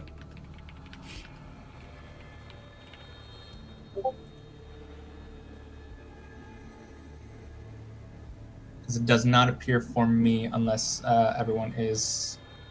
I have clicked it. Yeah, I clicked it. Pretty sure yeah. Edward, I muted you a moment ago. You'll need to unmute to speak. Was I being noisy? My apologies. There were some beeps. I don't know what they were. Oh my god, of course. Sorry, I'm used to Discord filtering that out. I have to turn on my air conditioner in here because it's extremely hot in my It apartment. sounded like an air Ooh. conditioner beep. Yeah, my apologies. I would have muted that. I didn't realize it. Discord usually Beep. filters that, and that's on me. My apologies. That's not good. Stories. Yeah. What just popped up? Okay, Oh no. Vesna, you are in the Lost City. This is where a lot of scavengers go, specifically to collect this obsidian. It is a very, very dangerous place, though. Held together entirely by ivy roots and creeping moss. A lot of these structures are squat, pillared subterranean complexes made of porcelain and bonded metal, cold to the touch. Inside a lot of these ruined areas, though, just know that there are a bunch of what are called irradiated ones. These, I mean, everyone is irradiated in one way or another, mutated through years of just exposure of this world. These are another thing. Now, I'm saying this just for caution within this exploration that we're about to do. Alrighty, so entering the Lost City, you approach an avenue of broken tram lines vanishing into pink dust. A cracked station map still glows beneath your boots. Of course, you can press on, or of course, you can try and search and scavenge through what you would like in search of these of this obsidian. How would you like to approach? Someone's cat. I will kind of search the general area before I proceed any deeper into the ruins. Okay, do me a favor. On your quick panel, roll me a lead versus a dread d6. Dread D6, and I'm sorry, you said the other. You said lead. Okay. Would be your lead. Okay. D4 versus a dread D6. Tell me the difference. Does anybody else hear boss music right now? Is it just me? Just Oh, I need Pepper's to out there in the roll middle of the that. woods and just a name bar appears along the top of the screen. Okay, What is that? Oh shit. I rolled a 1 on the dread dice and a 2 on the lead. Okay, so that's a success. You're able to, stealthily approach as you go through this avenue of the Lost City. A lot of what you're seeing around you, once again, dilapidated, ivy-choked. There are fresh footprints here, though, and one of them that is leading into a house a couple of blocks from where you're at. Curious. So I will follow those footprints cautiously, trying to not make too much noise, be a little stealthy about it. Okay. Try and Following sneak up and figure out what's okay, since you're trying to be stealthy, do me a favor and roll your control. Once again, we'll keep it with a dread d6. I'm assuming that Vesna does this all the time, and I'm just now realizing that they are going off and having the most Mr. Magoo adventures in the most fucked up places of all time, where it's just like, Vesna's rolling a 2, but apparently the irradiated ones are rolling a 1. That's why they call them irradiated ones. Maybe that's why they call them that. So it's But like, control Versus a dread d6. Once again, in your quick panel. quick panel control. That's just the dice roll. Experiencing valor, body, mind, spirit, lead. Strike, shoot, defend, control. Okay. There's my D4 and a dread D6. It keeps coming up D8.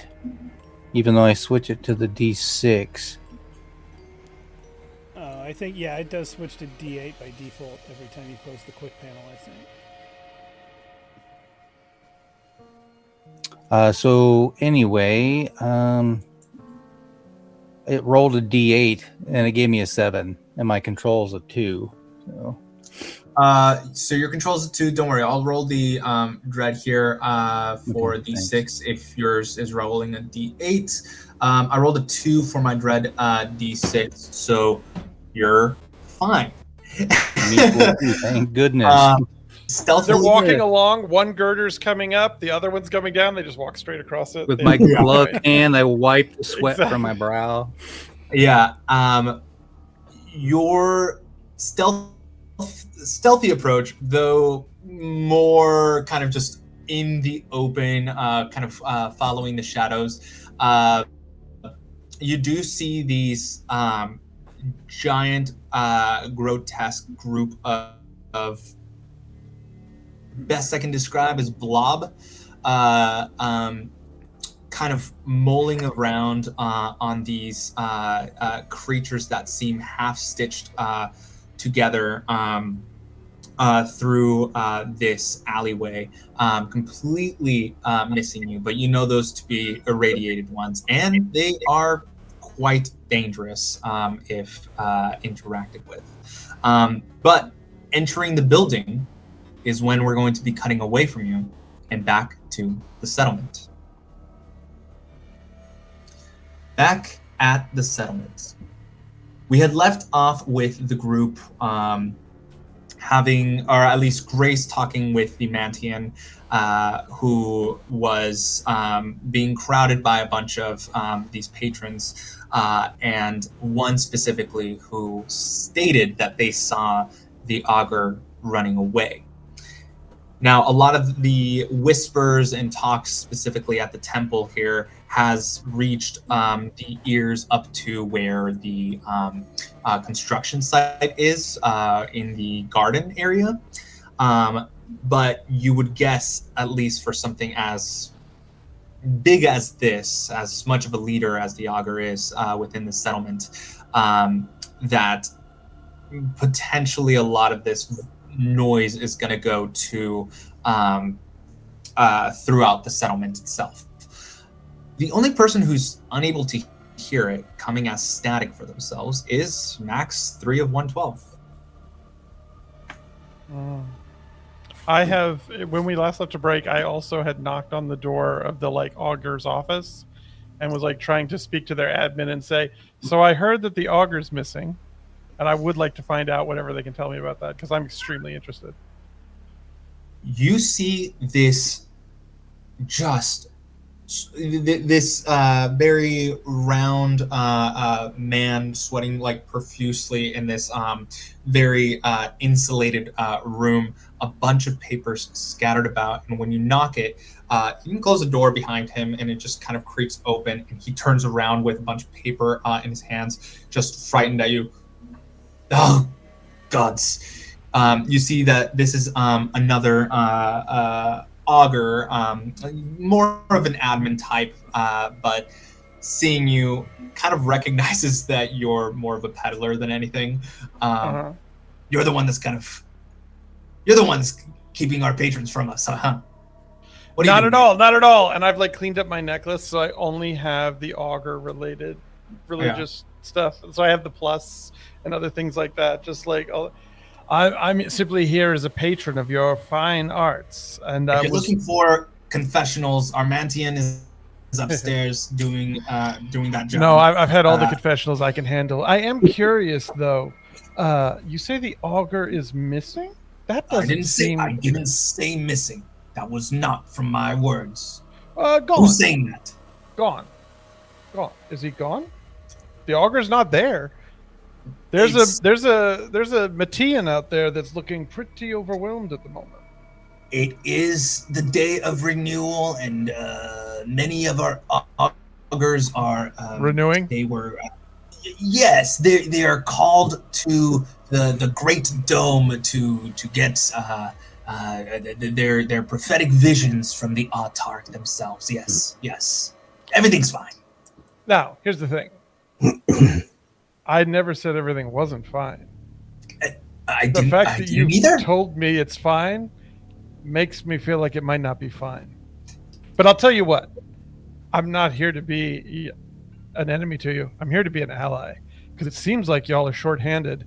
And maybe a traveler, in the course of his duties, if he were to say, oh my God, how much?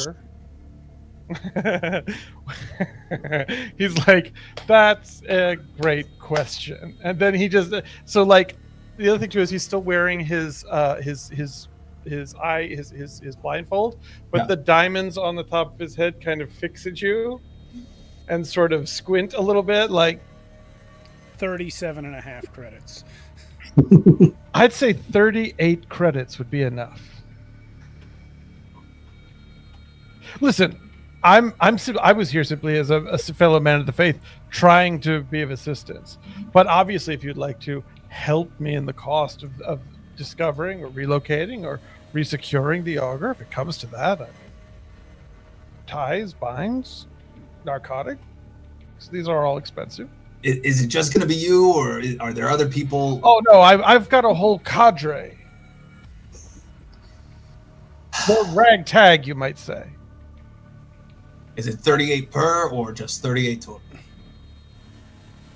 I like what's the equivalent of an insight roll? This here's the question that's in my mind. You tell me mechanically what I need to do. What Oscar wants to know most of all when the admin augur says that is, which one was he expecting me to say? Incredible. I'm going to ask you to roll. I'm going to say a lead on this. A lead? Let's go. Okay, great. Let's go to character. Let me get my character. This is such a gorgeous interface. I'm going to say dread D4 for this on your Okay, let's do it. Okay, so I rolled dread D4 first. I got a 5. Wait, they said dread D6. It rolled a 5. I don't know what's going on. Interesting. I don't know quite what's up with that. And then lead, though. Lead is also a D4. And then I also got a 6. So you tell me. Actually, no, I got a 5 on the dread D6. I got a 6 on the D4. We're getting a lot of numbers that are not on a D4. Have you checked these D4s? They explode. No, they do. I'm just doing bits. Yeah. Okay. So I'm with my keen little eyes peeking over the top of my headband. What an image for a false prophet. What does he expect?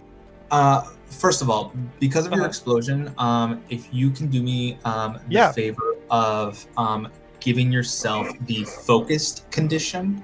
Oh yeah, let's go. My little stock eyes are working. You can do that from the quick panel, by the way. I got it right there. Character and go all the way down. It says conditions. Got it. You can click on the focus condition. Got it. Okay, I'm there. I've done it. All right. So what does he expect? It feels like he's being as direct as he has interacted with a lot of your type before. My type. The keepers of the faith? Well, we keep it somewhere. We just don't give it to people. Yeah, with the price that you requested, they do seem open to at least giving it to opening up the conversation to giving it to your company as well. So per person. So per person.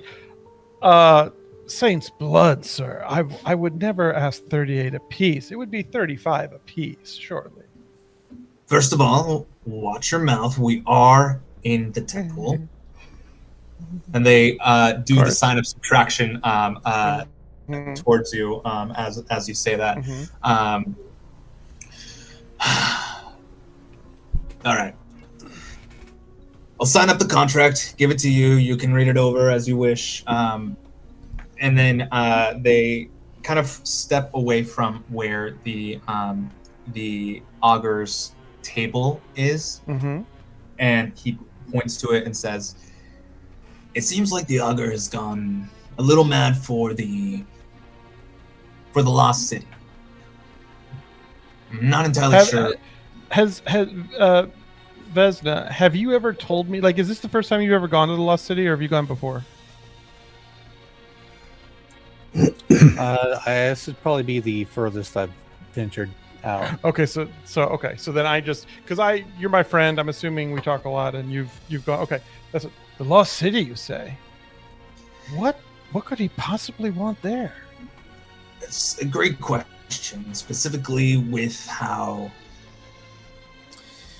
well, dangerous those areas are. A lot of what we receive from the Great Dome is, don't go into these areas. It's very dangerous. I don't know. They're lost causes. A lot of these irradiated people, creatures, I should say. I deal in lost causes. I know exactly what you mean. Of course.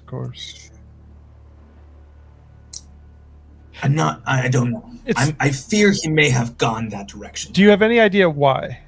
I kind of hold up a hand and I go, my dear Augur, do you have any idea why? I haven't perused a lot of the words that are written in these scripts, and they give you a lot of the images and a lot of the writings that the Augur has done. If you can figure out whatever the fuck. Oh, sorry. Subtraction. Yeah, thank you. If you can figure out what the Augur was meaning with these. Okay, I put my hand on their chest and I say, my dear friend, just prepare the money. I know exactly who needs to read these. And I scoop them all up and I just walk out, and I'm basically going immediately to Grace Takahashi. Yep. Well, I'm there with Emerald. Oh, perfect. No, that's perfect. I'm walking out with all this stuff, and I just look, and I'm like, oh, she's right there. And I just, and the blood to you, and the blood to you, the blood to you, and the blood to you. Oh, no more blood for you, but more for you. And I get up to the top, and I'm like, Grace, I must ask for your assistance on a holy mission. As in, it would be wholly in our interest to come with me. I am busy assisting the sister with this crowd of petitioners. You see, she's frozen up. It has to do with finding the missing augur. Do you want the augur? Augur. I kick it. Emerald, no. Augur. Oscar, back up. Listen, you don't know the old ways like I do. Now I need you to read these documents because I don't know what the fuck they say. Okay. Subtraction.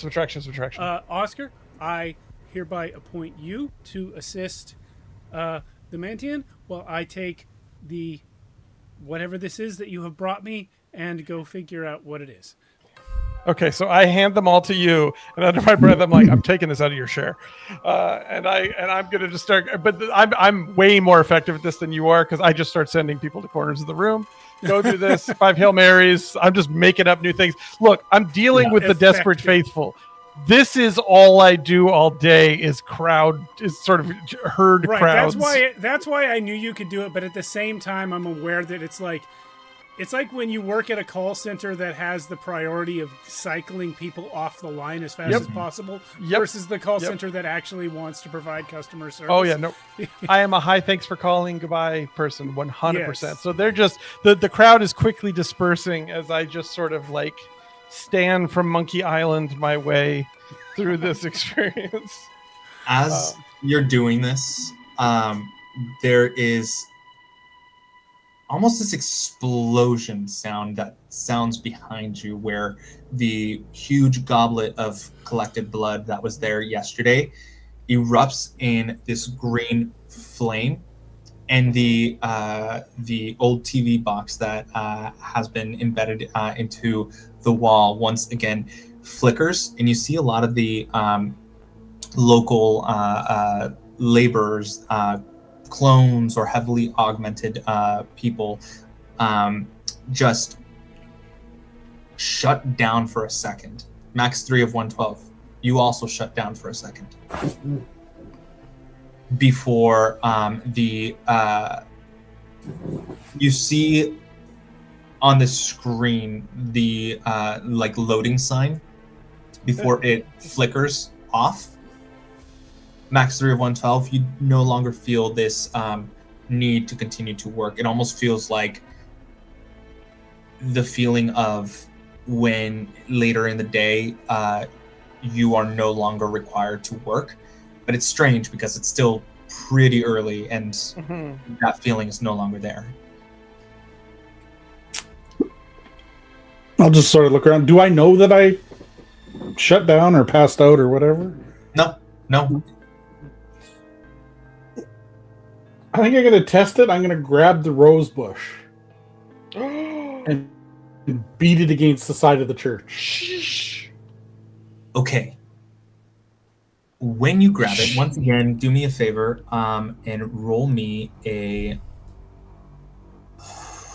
For this, I'm going to do your lead versus a dread D8. Lead versus dread D8. Dread was a 7. My lead could only be 4. I don't see where I rolled the dice. Oh, there it is, 2. So I failed.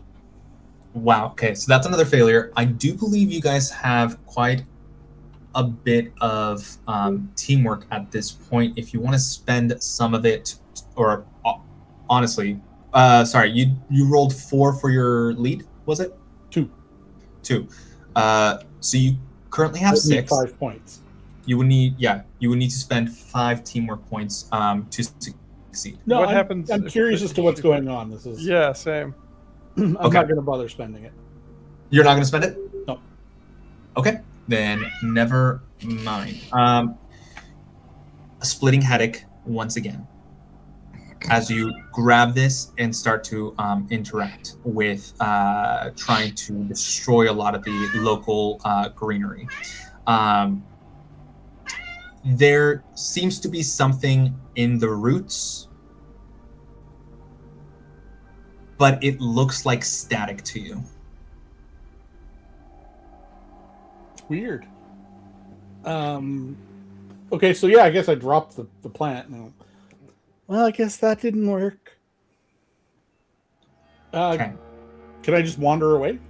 Yeah, I'll see you if I wander can away. Find Grace. His temple. I am at a distance. Shepherding, in big quotes, shepherding, and I literally see Max stand up, look around, tear a rose bush out of the ground, beat the side of the church with it, clutch her head, stumble off, and under my breath, I'm like, "Blood of the saints! She and the autarch need to get a room." As your subtraction. Subtraction to you, in addition to you. I guess I'm reading letters. Yeah, this Okay. is all the all his documents and stuff. They give you the whole thing. Yep. In short, what you are seeing are Laundry. pornography. This guy has gone a little crazy. Patera The Stone. blood collector went crazy? Sorry, I'm in character. Patera Stone seems to be trying to identify the next evolution for people. There's something with thinking that the irradiated ones are the way.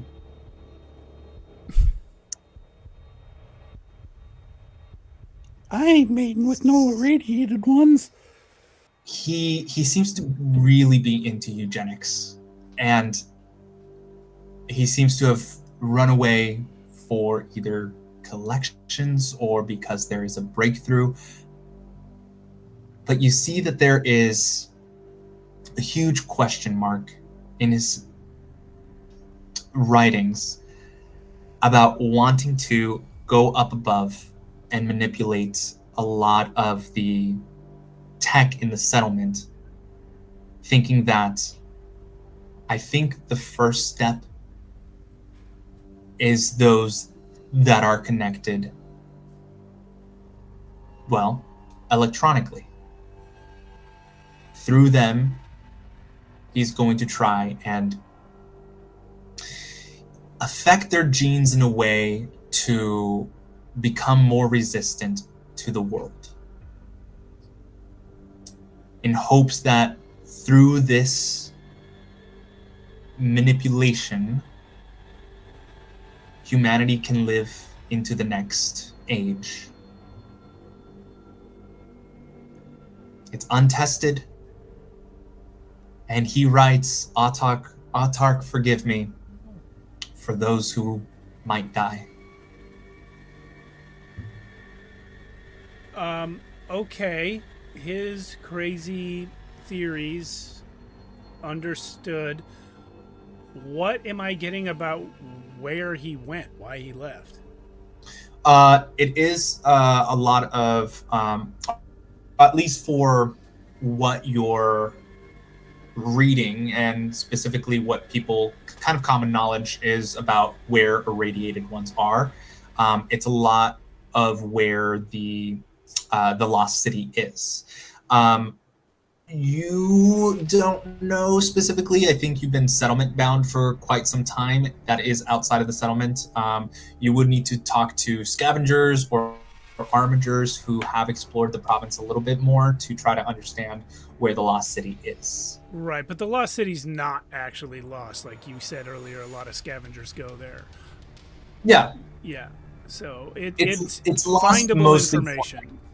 Okay. Yeah, it's lost mostly because people believe that it's a lost cause. Okay. Yeah, if there is a break in the flow of petitioners long enough for me to pull Oscar away and then go meet up with Max, I will relay this information to them that it looks like the Augur had some crazy theory about irradiated ones and mutating DNA. Why he went himself instead of sending people, I don't know, but it looks like he went towards the lost city. It's so amazing that you just said that, Grace, because I actually got one of the admins in there to pay us each 30 credits to go find him. So we should, I think, let's get on it forthwith. 30, Oscar? 30 apiece? each. Can you believe it? Yes. All right, fair enough. But you go find the job next time. I just get... No, I don't. I actually, as Steve, can't tell if you're doing this on purpose in character, but it was. Oh no, 35. 100. No, Yeah. no. I'm super well aware of that. Okay. But he's not going to say that to her. We're going to cut away from the scene unless there's something else that you guys want to talk about. If not, we'll cut away. I just drag Max with us. That's not. Okay. I would just say, can we fast forward the part where we find someone to tell us where the lost city is, so that when we come back, we're just getting there. You're sorry, I'm moving my cat. Yes, as we're cutting away, you guys can talk and figure out where to go. You get the location of the lost city. You're preparing to go back at the lost city. Vesna, you enter into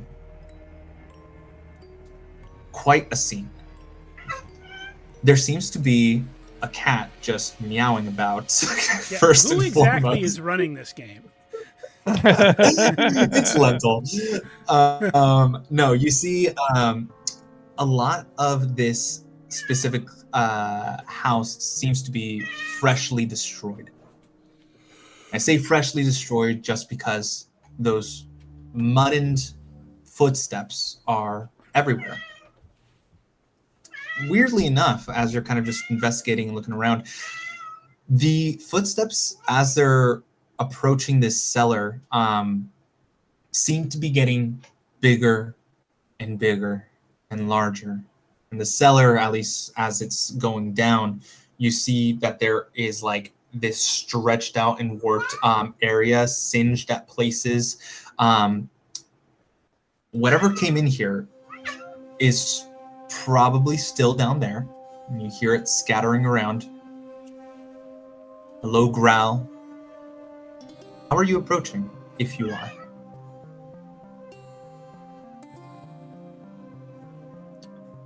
Is there still like a door that's to the stairwell that leads down? Yes, there is. One part of it is broken. The other one is still on its hinges, but badly warped, so it cannot be closed. Oh, yeah, okay. You saw where I was going there. And seeing that the footprints have gotten bigger as they approach and go down, realizing that this thing is either growing larger or... so I'm going to back out of that space, but I want to try and listen as best I can, but I do not want to engage with the threat. Okay. I will say right now you are considered, we'll say nearby to what is down below. If you're trying to listen in, you will need to get close to the to listen what's down below. I will need a stealth roll from you. That's going to be your control versus a dread d6. Okay, let's see. Control. All right, that is a 2. And you said a dread d6. That is a 3. That is a failure. You do Maybe you hear. just don't hear anything. Maybe you just don't hear anything. Nothing else happens. Wait, You just don't maybe hear anything. this is the teamwork points. They go Oh. creak under my foot. Yeah. Did you want to use teamwork points to meet and beat?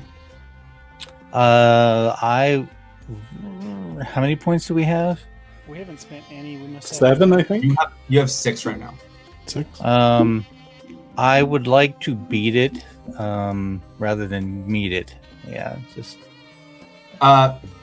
Meeting is beating. okay. So no better success with a broader spread. Okay, so yeah, I'll just meet it to beat it. Okay, so I spent 1 for you guys. Alrighty. These are the ramblings of a madman. A lot of what he's saying, and you really have to strain to try and listen. He's saying augmentation over and over. He's saying subtraction over and over. It's like he's trying to repent for something.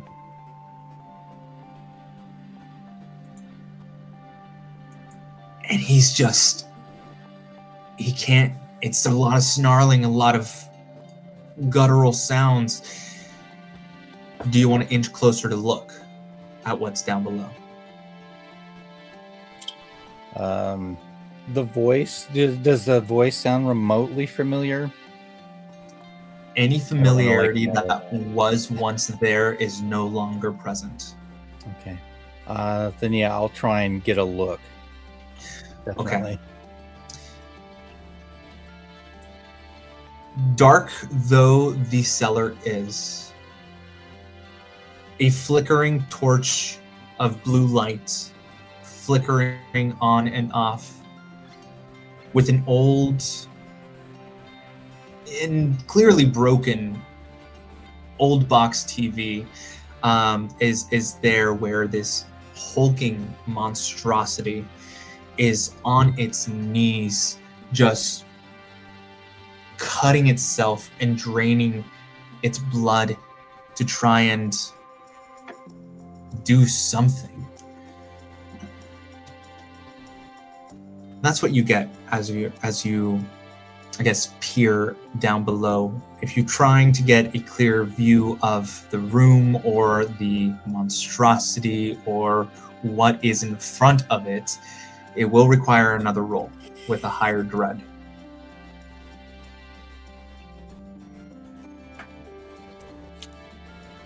Curiosity's got the better of me.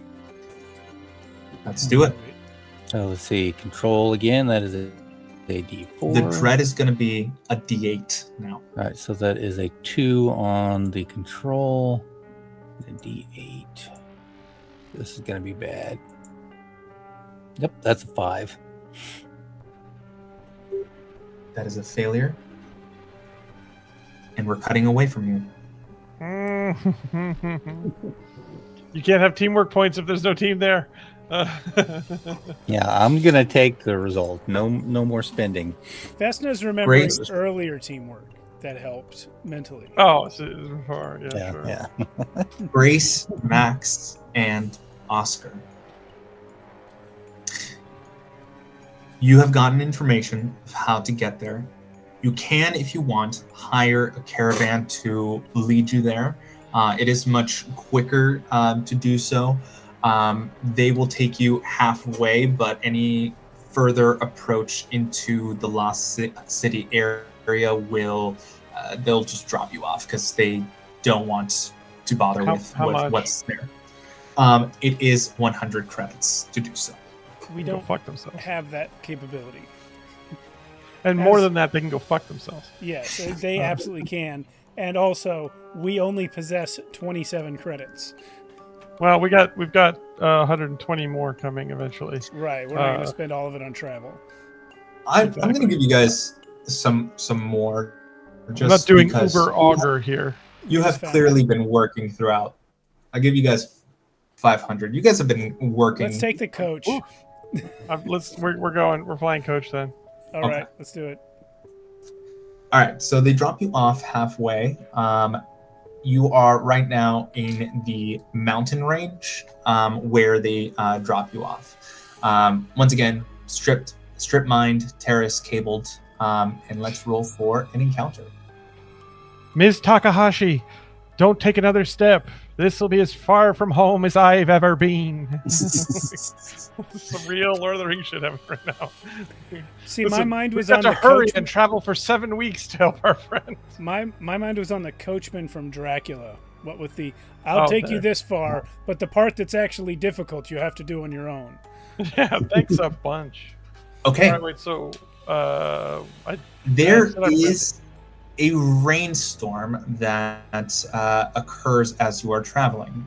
Sheets of driving rain, visibility falls to nothing. I will require a lead versus a dread D8 for this. I am going to ask... Who's got the best lead?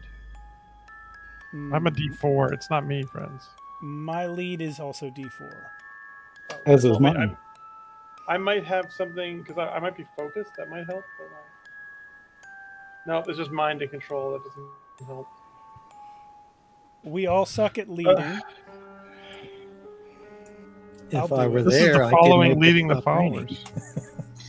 If you fail this roll, by the way, you get mental stress equal to the failed difference. A warning, if you max out your mental stress, you will get a trauma. I'm just throwing that out there. What is the dread? The dread is a dread D8. Oh, versus a D4 lead. Oh boy. You can I mean, there's nothing to do, but to roll it. Like we can't. What are we gonna do? Not leave? What are we gotta do? No, right? I'm looking through my gear and stuff to see if I got any drugs or anything that would help me out. Do I have any drugs that would help me out? Look at your item. I don't have. Well, I mean, I just made up a pipe. I didn't. I was just like, I have one. And I gave you rust. That's fine. Did. What does rust do? Will that assist me in this way? Probably not. Well, I mean, I don't know. There's probably been some pretty great leaders who are high. Yeah, but it wasn't because they were high, for the most part, probably. Okay, I'm rolling it. All right. Get it, dude. Get it. You're by far the leader of the group. I guess. You Okay. probably care about this the most. Yeah. Well, I am a little worried about Vesna. We haven't seen them in a while. I'm worried about Vesna. I need the auger, and Max just wants to keep watching Joe Rogan podcast. Like this is Max is on a terrible journey of discovery. Here we go, dice. So Max wants revenge on the Rosebush. Exactly right. What did Rosebush is, ever do to you, Max? 3 there, and Dread D8. It rolled a D4. I'm gonna roll a D8 manually here. Okay, so it ended up 3 on my lead and 10 on the Dread. Okay, so that is a 7-point difference. We Yeah, have teamwork. Have 6 teamwork points. We could get it down to 1 point of difference if we spend all. Does that the matter? It would be for your mental stress, and that's about it. Yeah, but we don't want 7 stress. How much stress do you get? Right? Why stress of 20, right? 7 of 20. Mhm. It's a. I'm. Give it to me. All right. Give it to me, Spirit Talk. All right, yeah, you convinced me. I want to I'll give you save the it for point when of the team. monster is like when the other alternative is like, oh no, if it beats you by this much, you lose a limb. Like I want that. Yeah, everybody give yourself 7 mental stress. That will be on your character sheet. Did it for me. Yeah. Oh yeah, it's just there. Oh, beautiful. It must be Yeah. shared. It must be. I just entered it. If you guys got it, it's from me I entering think it. Steve has control of all of our character sheets. If I'm honest That with you. makes no sense. That just means a lot of what I had built and made sure is just working as intended, and I'm really, really happy that it's doing that. So, amazing. Yay. Killer. Oh, That's great. that means also Vesna got stress even though they weren't present for this.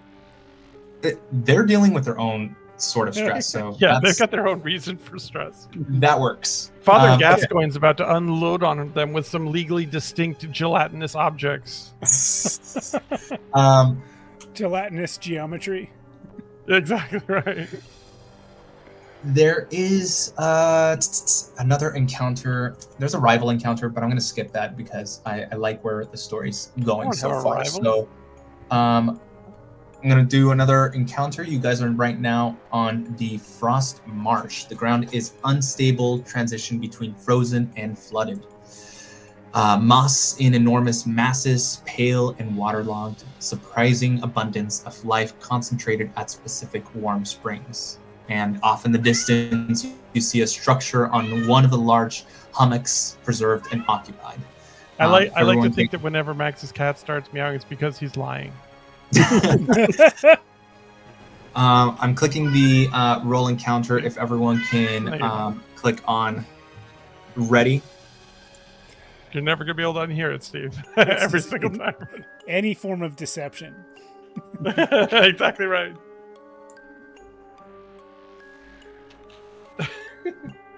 Just making sure that everyone clicked on I did. ready. Yep.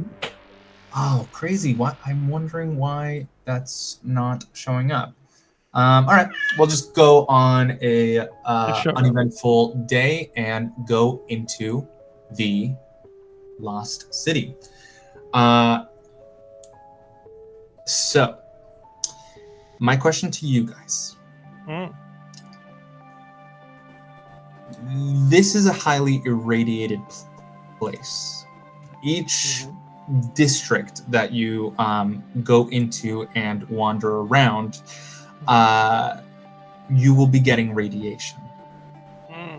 Yay. Now, Vesna, as someone who is a scavenger who is highly prepared, was able to think ahead for these situations. I'm going to ask for a Valor die versus a Dread D6 from each of you to see how prepared you were for this. Valor die versus a Dread D6. Wait, is a Valor die, is that D8? It says D8 on mine. Each of you has a different Valor die. Okay, and the Dread D6? Valor die should be the first button on your stat roll. My Valor exploded to 12, Wonderful. and the Dread was 2. Wonderful. So you keep prepared. You have a gas mask. Yeah, my Dread is 4, but my Valor is 2. Yeah, Okay. You know what? I already forgot what my Valor roll was. I believe it was 3, and my Dread came up 2. No, Okay. dang it! But you said Dread D6. Mhm. Okay. Yeah. Okay. My Dread is 4. Okay. So Grace and Oscar, you did not come prepared. For every district that you guys wander through, Can we change the roll? Can I bump mine too? Just so that whoops, I found a gas mask in my travel confessional. You're going to spend the teamwork points for that? Dude, I just feel like this is going to be consistent reapplying damage, Grace. It feels like we don't want I this. agree. Yeah, I'll spend a point on mine as well. Yeah. So that's a total of 3 points that you guys are spending. I reach into my backpack and I find out that like somebody who I had shoot out of my confessional accidentally left their gas masks in there. Yes. Wonderful. All right. And so I'm just accidentally immune to radiation. I do have a glowing skeleton already. That works. Walk that with works. faith and you'll be rewarded. Grace. Yeah. Okay. So I mean, approaching- faith's literally in my bag. I have it in there. Go ahead. Go ahead. approaching the first area, the first district, you see an entrance hall, an avenue of broken tram lines vanishing into pink dust. You have no idea where your friend is. How are you approaching this this specific journey and scavenging for your friend? What would tracking be? Like search or anything like that? What would that be? I will accept either a control roll or a lead roll. I got to control as D6. Also, fresh footprints were noticeable before, so it might not be the hardest roll in the world, maybe. What do you think? From- What do you think, Grace and Max? Yeah, from someone who is a scavenger who's tracked those things. Fair But let's point. see how I well have no you idea do. what the hell I'm talking about. Yeah. I'm gonna open up the door for my cat. I'll be Or maybe back just in a stop lying. Everything you say sets him off. It's the worst. Yeah. Fail. Yeah, back. exactly. I've not been lying. Alrighty. And from behind the door. Will you be doing that control roll for the group? Do we have does anybody have better control or lead than me? I got a I'm running D6. 6. No, I got Six? D4 on both Okay. of those. All right. Vesna is my friend. I'll roll a control and hope for any bonuses. Alright, this is gonna be against a dread d6. Okay, so I'll do D6 first. Dread D6 first. Dread D6. I rolled a 1. Do I need to roll? Like, I guess I have to roll. I mean, like, if I roll, here's why. I have a bonus to control now. I forgot that I had it. If I roll a 1 on the Dread D6, I physically cannot lose. Do I have to use the... I mean, I guess I just have to, right? Like, of course I have Do to. you not want to roll a control versus a dread? No. I want to. I'm gonna... No, we're gonna do it. So I'm asking you to roll. Yeah, no, that's totally fair. That's totally fair. I'm gaming the system here. Okay. I rolled a 1. So I still win. 1-1. Which Yes. is a success. So Snake eyes. I just You- shout snake eyes in the middle of nothing. Just no reason. Where? you're able to see fresh footprints. You absolutely can. Some which lead to the right, some which lead forward, some which lead to the left. Now, you do see within these weird footprints, which at this point, by the way, they're not necessarily fresh. The travel that you've done is a phase of the day. Vesna has been here for about a day now. Oh my god. I cannot wait to catch back up with you, Vesna. I'd like to So- roll for metagaming. We have we have these 3 sets of footprints. Do they all look like the same size, or could we The one deduce that one of them could be Vesna's? The one forward with your 1-to-1 control, the one forward amongst the sliding fresh tracks that are there are some that are cemented footprints of boots heading that way that are not visible on the ones that are left or right. Mm. And when I looked back and saw the 3 sets of footprints, Autark, what was that? Ah, my child, that was when I hired a moving company. Sorry, I'm just sitting on that. It's so dumb. Okay. I mean, we're gonna go with the boots, right? Like, I feel like, Yeah. would it be reasonable to say that I would recognize the boot prints of my friend? Maybe. Maybe not. Right, fair How big of a foot fetish do you have? Oh yeah, that. Enormous. My eyes just popped out.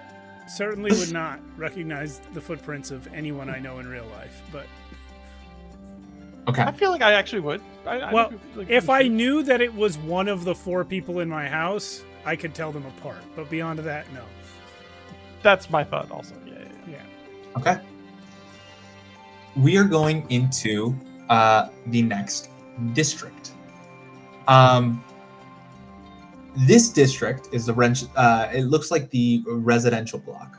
An avenue of broken. Oh yeah, same thing. Sorry. I need to click into the next one. There we go. While you're here, you see a hollowed eye fanatic bleeding for their beliefs. They are currently surrounded by irradiated creatures. And you see this person just screaming at them for mercy as they are approaching these 6 irradiated creatures off to, I would say, about nearby positioning, but you guys are rounding a corner, so you're still kind of hidden. This cultist is begging for release for death from these irradiated creatures. How are you responding? So If you are. he or they or whatever are asking to be killed by these irradiated creatures. Correct. Do they seem amenable?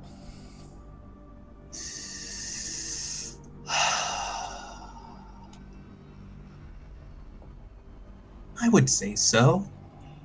I mean, Grace probably thinks it's sad, but if everything's consensual, she's not sure that there's a real problem for us to get involved in here. Do you watch their death? I'm not Intently. inclined to. Okay. Jesus. Okay. Max needs a hug. You see that they are cutting themselves with this black blade. You see as they do, their veins are kind of lighting up with this blue flame, and they're kind of just screaming as they're bleeding. And the irradiated creatures approach more out of curiosity than anything, before having touched the wound, singeing it off. You see that a lot of these mutated, they're starting to mutate into these mutated creatures as well, as they just scream and say, "Thank you." They seem to be in the belief of the augur. The irradiated creatures grab onto this cultist and drag their body into the next district, where, from at least where you guys are, you start to hear some chanting. It's always something. How do you want to approach? Anything in the do. notes talk about how to deal with crazy in the Lost City? No. I was asking Grace. Thanks. Oh, No. sorry. No, I'm just messing. I'm just messing. Unfortunately, the notes were written by Crazy. Oh God, the worst. Yeah. I mean, Plan A would be like a grenade, but I don't have one. That is literally what I was thinking. If you want, you can search through these buildings. For grenades. I have a plasma thrower. And in what manner does it throw plasma? I mean, I'm assuming it projects a stream of superheated plasma two-handed. It's a single target weapon, though. We're dealing with a group. Fair. Okay. Oh my God. Okay, cool. Sorry, I was just reading the lore of it. It was pretty messed up. Okay. So all these things you can find in the digital companion, but Yeah. you have to ask Max about that. I don't know, guys. What's the vibe? What's the move here? So, I don't know that we only have the vaguest idea that Vesna could be here in the first place. So I don't know that looking for Vesna is like high on our to-do list right now, right? We know they went out scavenging and didn't go Yeah. back. That's true. Yeah. And unless they told you where they went, you I wouldn't did know roll that for it's- metagaming earlier, though, so I feel like that should Yeah. at least count for something. I mean, sure. I'll say this. I'm just messing. Or I'll ask Vesna if you would have talked to Oscar about like the ticket that you got and where you were headed for. I don't know, to make money Safety or first, to business safety scavenge. first. The buddy system. Yeah, maybe. That's not a great answer. Do you want It's to like, do you want to roll if for I it? don't, yeah, go say, let me roll for it. Randomize Okay. that, 'cause rather We'll than do- just Kids like, at home, remember, don't roll for safety. We're gonna Let a friend do know where you're going to be. a contested valor roll here, so not a dread roll. okay, Oscar, roll your I'll roll that. valor die. If it's higher than Pepper's, yes, Vesna told you. Okay. If Pepper, your valor die is higher, no, you did not tell Oscar. rolled a 5. Roll to 4. You're I'm too sorry. valorous to have told your friends where you're going. I'm so I sorry. have a D8. Maybe So- they're just super excited. It's like, oh, I got this ticket to go to the Lost City. How sweet! I am so So, yeah. sorry. Our Yeah. only function here then is to Let's get the try to auger, find yeah. the auger, The auger. yeah. With Well- that cultist, at least you start to imagine, at least with what they were saying, that perhaps they're in the same belief as the augur. And if a cultist is here, and if it's only one, then perhaps there are more around. Well, we already heard the I have a chanting. question. I have a question about the cultist as well while we're here, which is, does this cultist look like a poor person or a laborer or something who was converted into this? Or do they look like a noble person, maybe another augur, who is now laid low? Good question. This looks like a person of faith. This looks like an augur of some sort, maybe from a different settlement. I tap Grace and I say, the necklace. This isn't the first augur the Lost City has claimed, apparently. Ours isn't the first augur the Lost City has claimed, apparently. Prepare for trouble. Okay, yeah. Well, there's definitely multiple people chanting. If one of them is our augur, our commission was to bring him back, right? Yes. Yeah. Did it Or at specify least in alive? It did not. At no point did we discuss that. that is correct. Okay. And look, if all we can get is the robes, I'm sure we can get him down to 28 each. That would be fine. But I would obviously prefer to simply talk him into coming back with us and he Oh, I just mean if goes. they kill him. I don't want to kill him. I don't care about the augur. Well, I'm more concerned about the whole group of people that's chanting in there trying to kill us. 100% agreed. So, what I'm thinking is there some way we could bring these ruins down on them if we need to?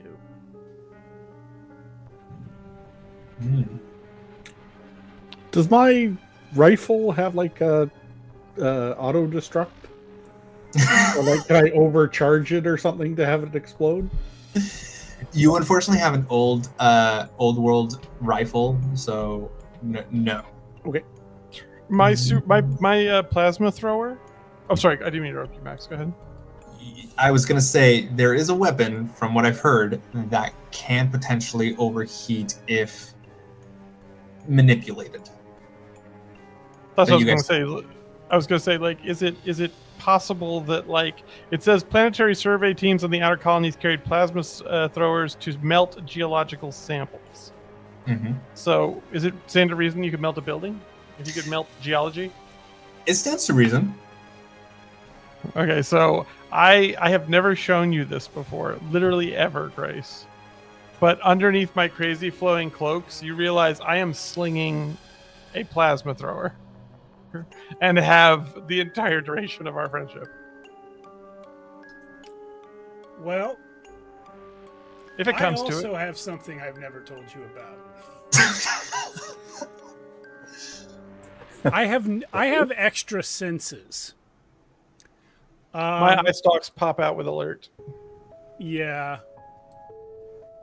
Ooh, that button didn't do what I thought. Apparently I roll for it. Read new senses. I can do like vibration sense or echolocation or something. So I can maybe find out how many people are in there without exposing myself visually to them. Brilliant. Let's go. Let's see. I just rolled it. No, it's not showing up in the campaign log here, but I'll roll it again. You tell me you have vibration senses, right? Yeah. I look at you, and I look around, and I want to stomp. Like obviously there's lots of noise and cultists and all that stuff. I want to stomp the warning pattern that I stomped to Vesna in the very beginning of the game, when I was alerting them to the cyber thing. Okay. And I just want to know if they catch it, or specifically, I want you to listen to see if they do it back. And I demonstrate the pattern to you. Or whatever the pattern is. Does Vesna have senses like mine? Yeah. I don't think so. This Grace, is my personal flavor. all you're hearing is Oscar's obvious pounding noise. You don't hear a similar response. Yes, I am capable of detecting this. I don't have any way of knowing whether Vesna. I was gonna like clap it. I wasn't thinking of stopping the ground. I was assuming. That's why when you asked that, it kind of threw me, because I was like, well, no, because they wouldn't hear it. So like, so no, like it's like I'm clapping. I was just gonna do a clap that hopefully the pattern would be picked up amongst the noise. Like if you knew the pattern, it would be obvious to you. If you didn't, it'll just sound like noise. Was my thought. Obviously, but you do everything's right. How loud are you gonna do this clap? Pretty loud. Okay. Cool. I'm gonna stand somewhere not where you are. Grace, you're sensing vibrations. You're trying to investigate how many creatures are in this place? Yes. There's a It's a big lucky button that says side. read new senses to roll for it. Yes. Being that you have the census and it's a passive roll, and it's also 1123, I will say there are too many to count. Okay. Within this building alone, it's like a hive colony, just a colony, like an anthill, where the deeper you get, the noisier it is. There is one, I would say, heart to this that is larger than the rest. Okay. And amongst that gigantic heart, near it, feels like a smaller one. Different than the other things you're sensing in this area. A smaller being, you mean? Yes. Okay. You find, not just one. There seems to be like a dozen or so. Ooh, all right. Like a baker's dozen of these smaller beings. I will relay all this information to Oscar and Max. Then I'll lean in and say, by the way, I can also hear your heartbeat at all times and know when you're lying. I can tell because the cat meows. That's just an urban legend. Speaking of footsteps, There's no such thing as cats. Hey, as you mentioned, Max, it is 11:25 now. Yes. I would like to offer, I know you're gone next week. We can give this another session if everyone's amenable to that. We have Dungeon World next week because you're gone anyway. Maybe after Dungeon World we come back to this. Totally. Absolutely. If everyone's okay with that, I'm just going to throw that out to the group. Oh, yeah. I will leave us then with this.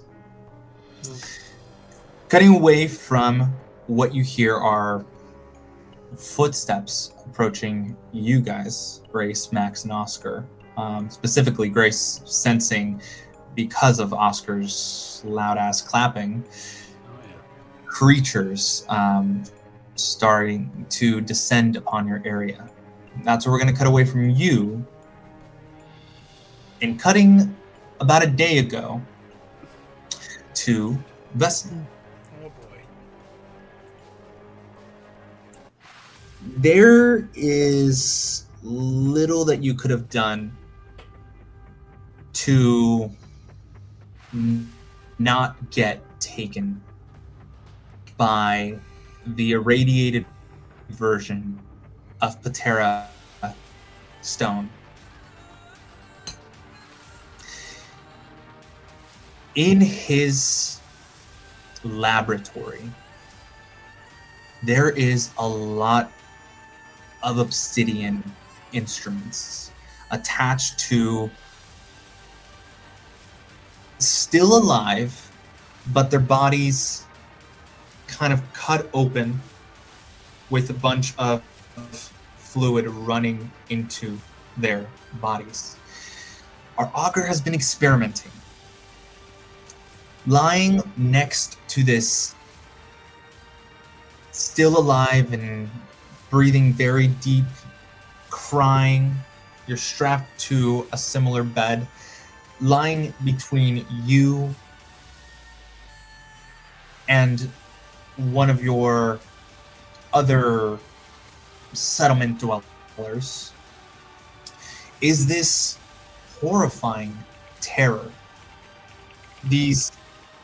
It's got this chitinous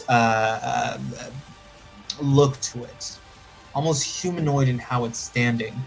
Its face isn't right, almost made out of glass and obsidian. It's chittering also. Its body is also cut open, tubes running in and out, and fluid drifting from it into the person. And as the augur is strapping you down, taking some of your blood and feeding it into his own cauldron of other, honestly, black blood that is boiling, lights a match, it burns green, and you see the TV start to light. And you see our augur bend the knee and say, "Architects, I will save our planet. I will save them all." That is where we will end our session tonight. I'm like, what the hell? I think this guy might be onto something. Oh, great! Thanks, Grace. Sorry. We're gonna just find thinking- out. We're gonna find out he's found a trove of like ancient Captain Planet videos, and he's just totally misinterpreted them. Like, struggle against my bonds. I'm like, good. Oh, God. Yeah. Roll Gosh. for heart and courage and fire and flame and all those other whatever they were.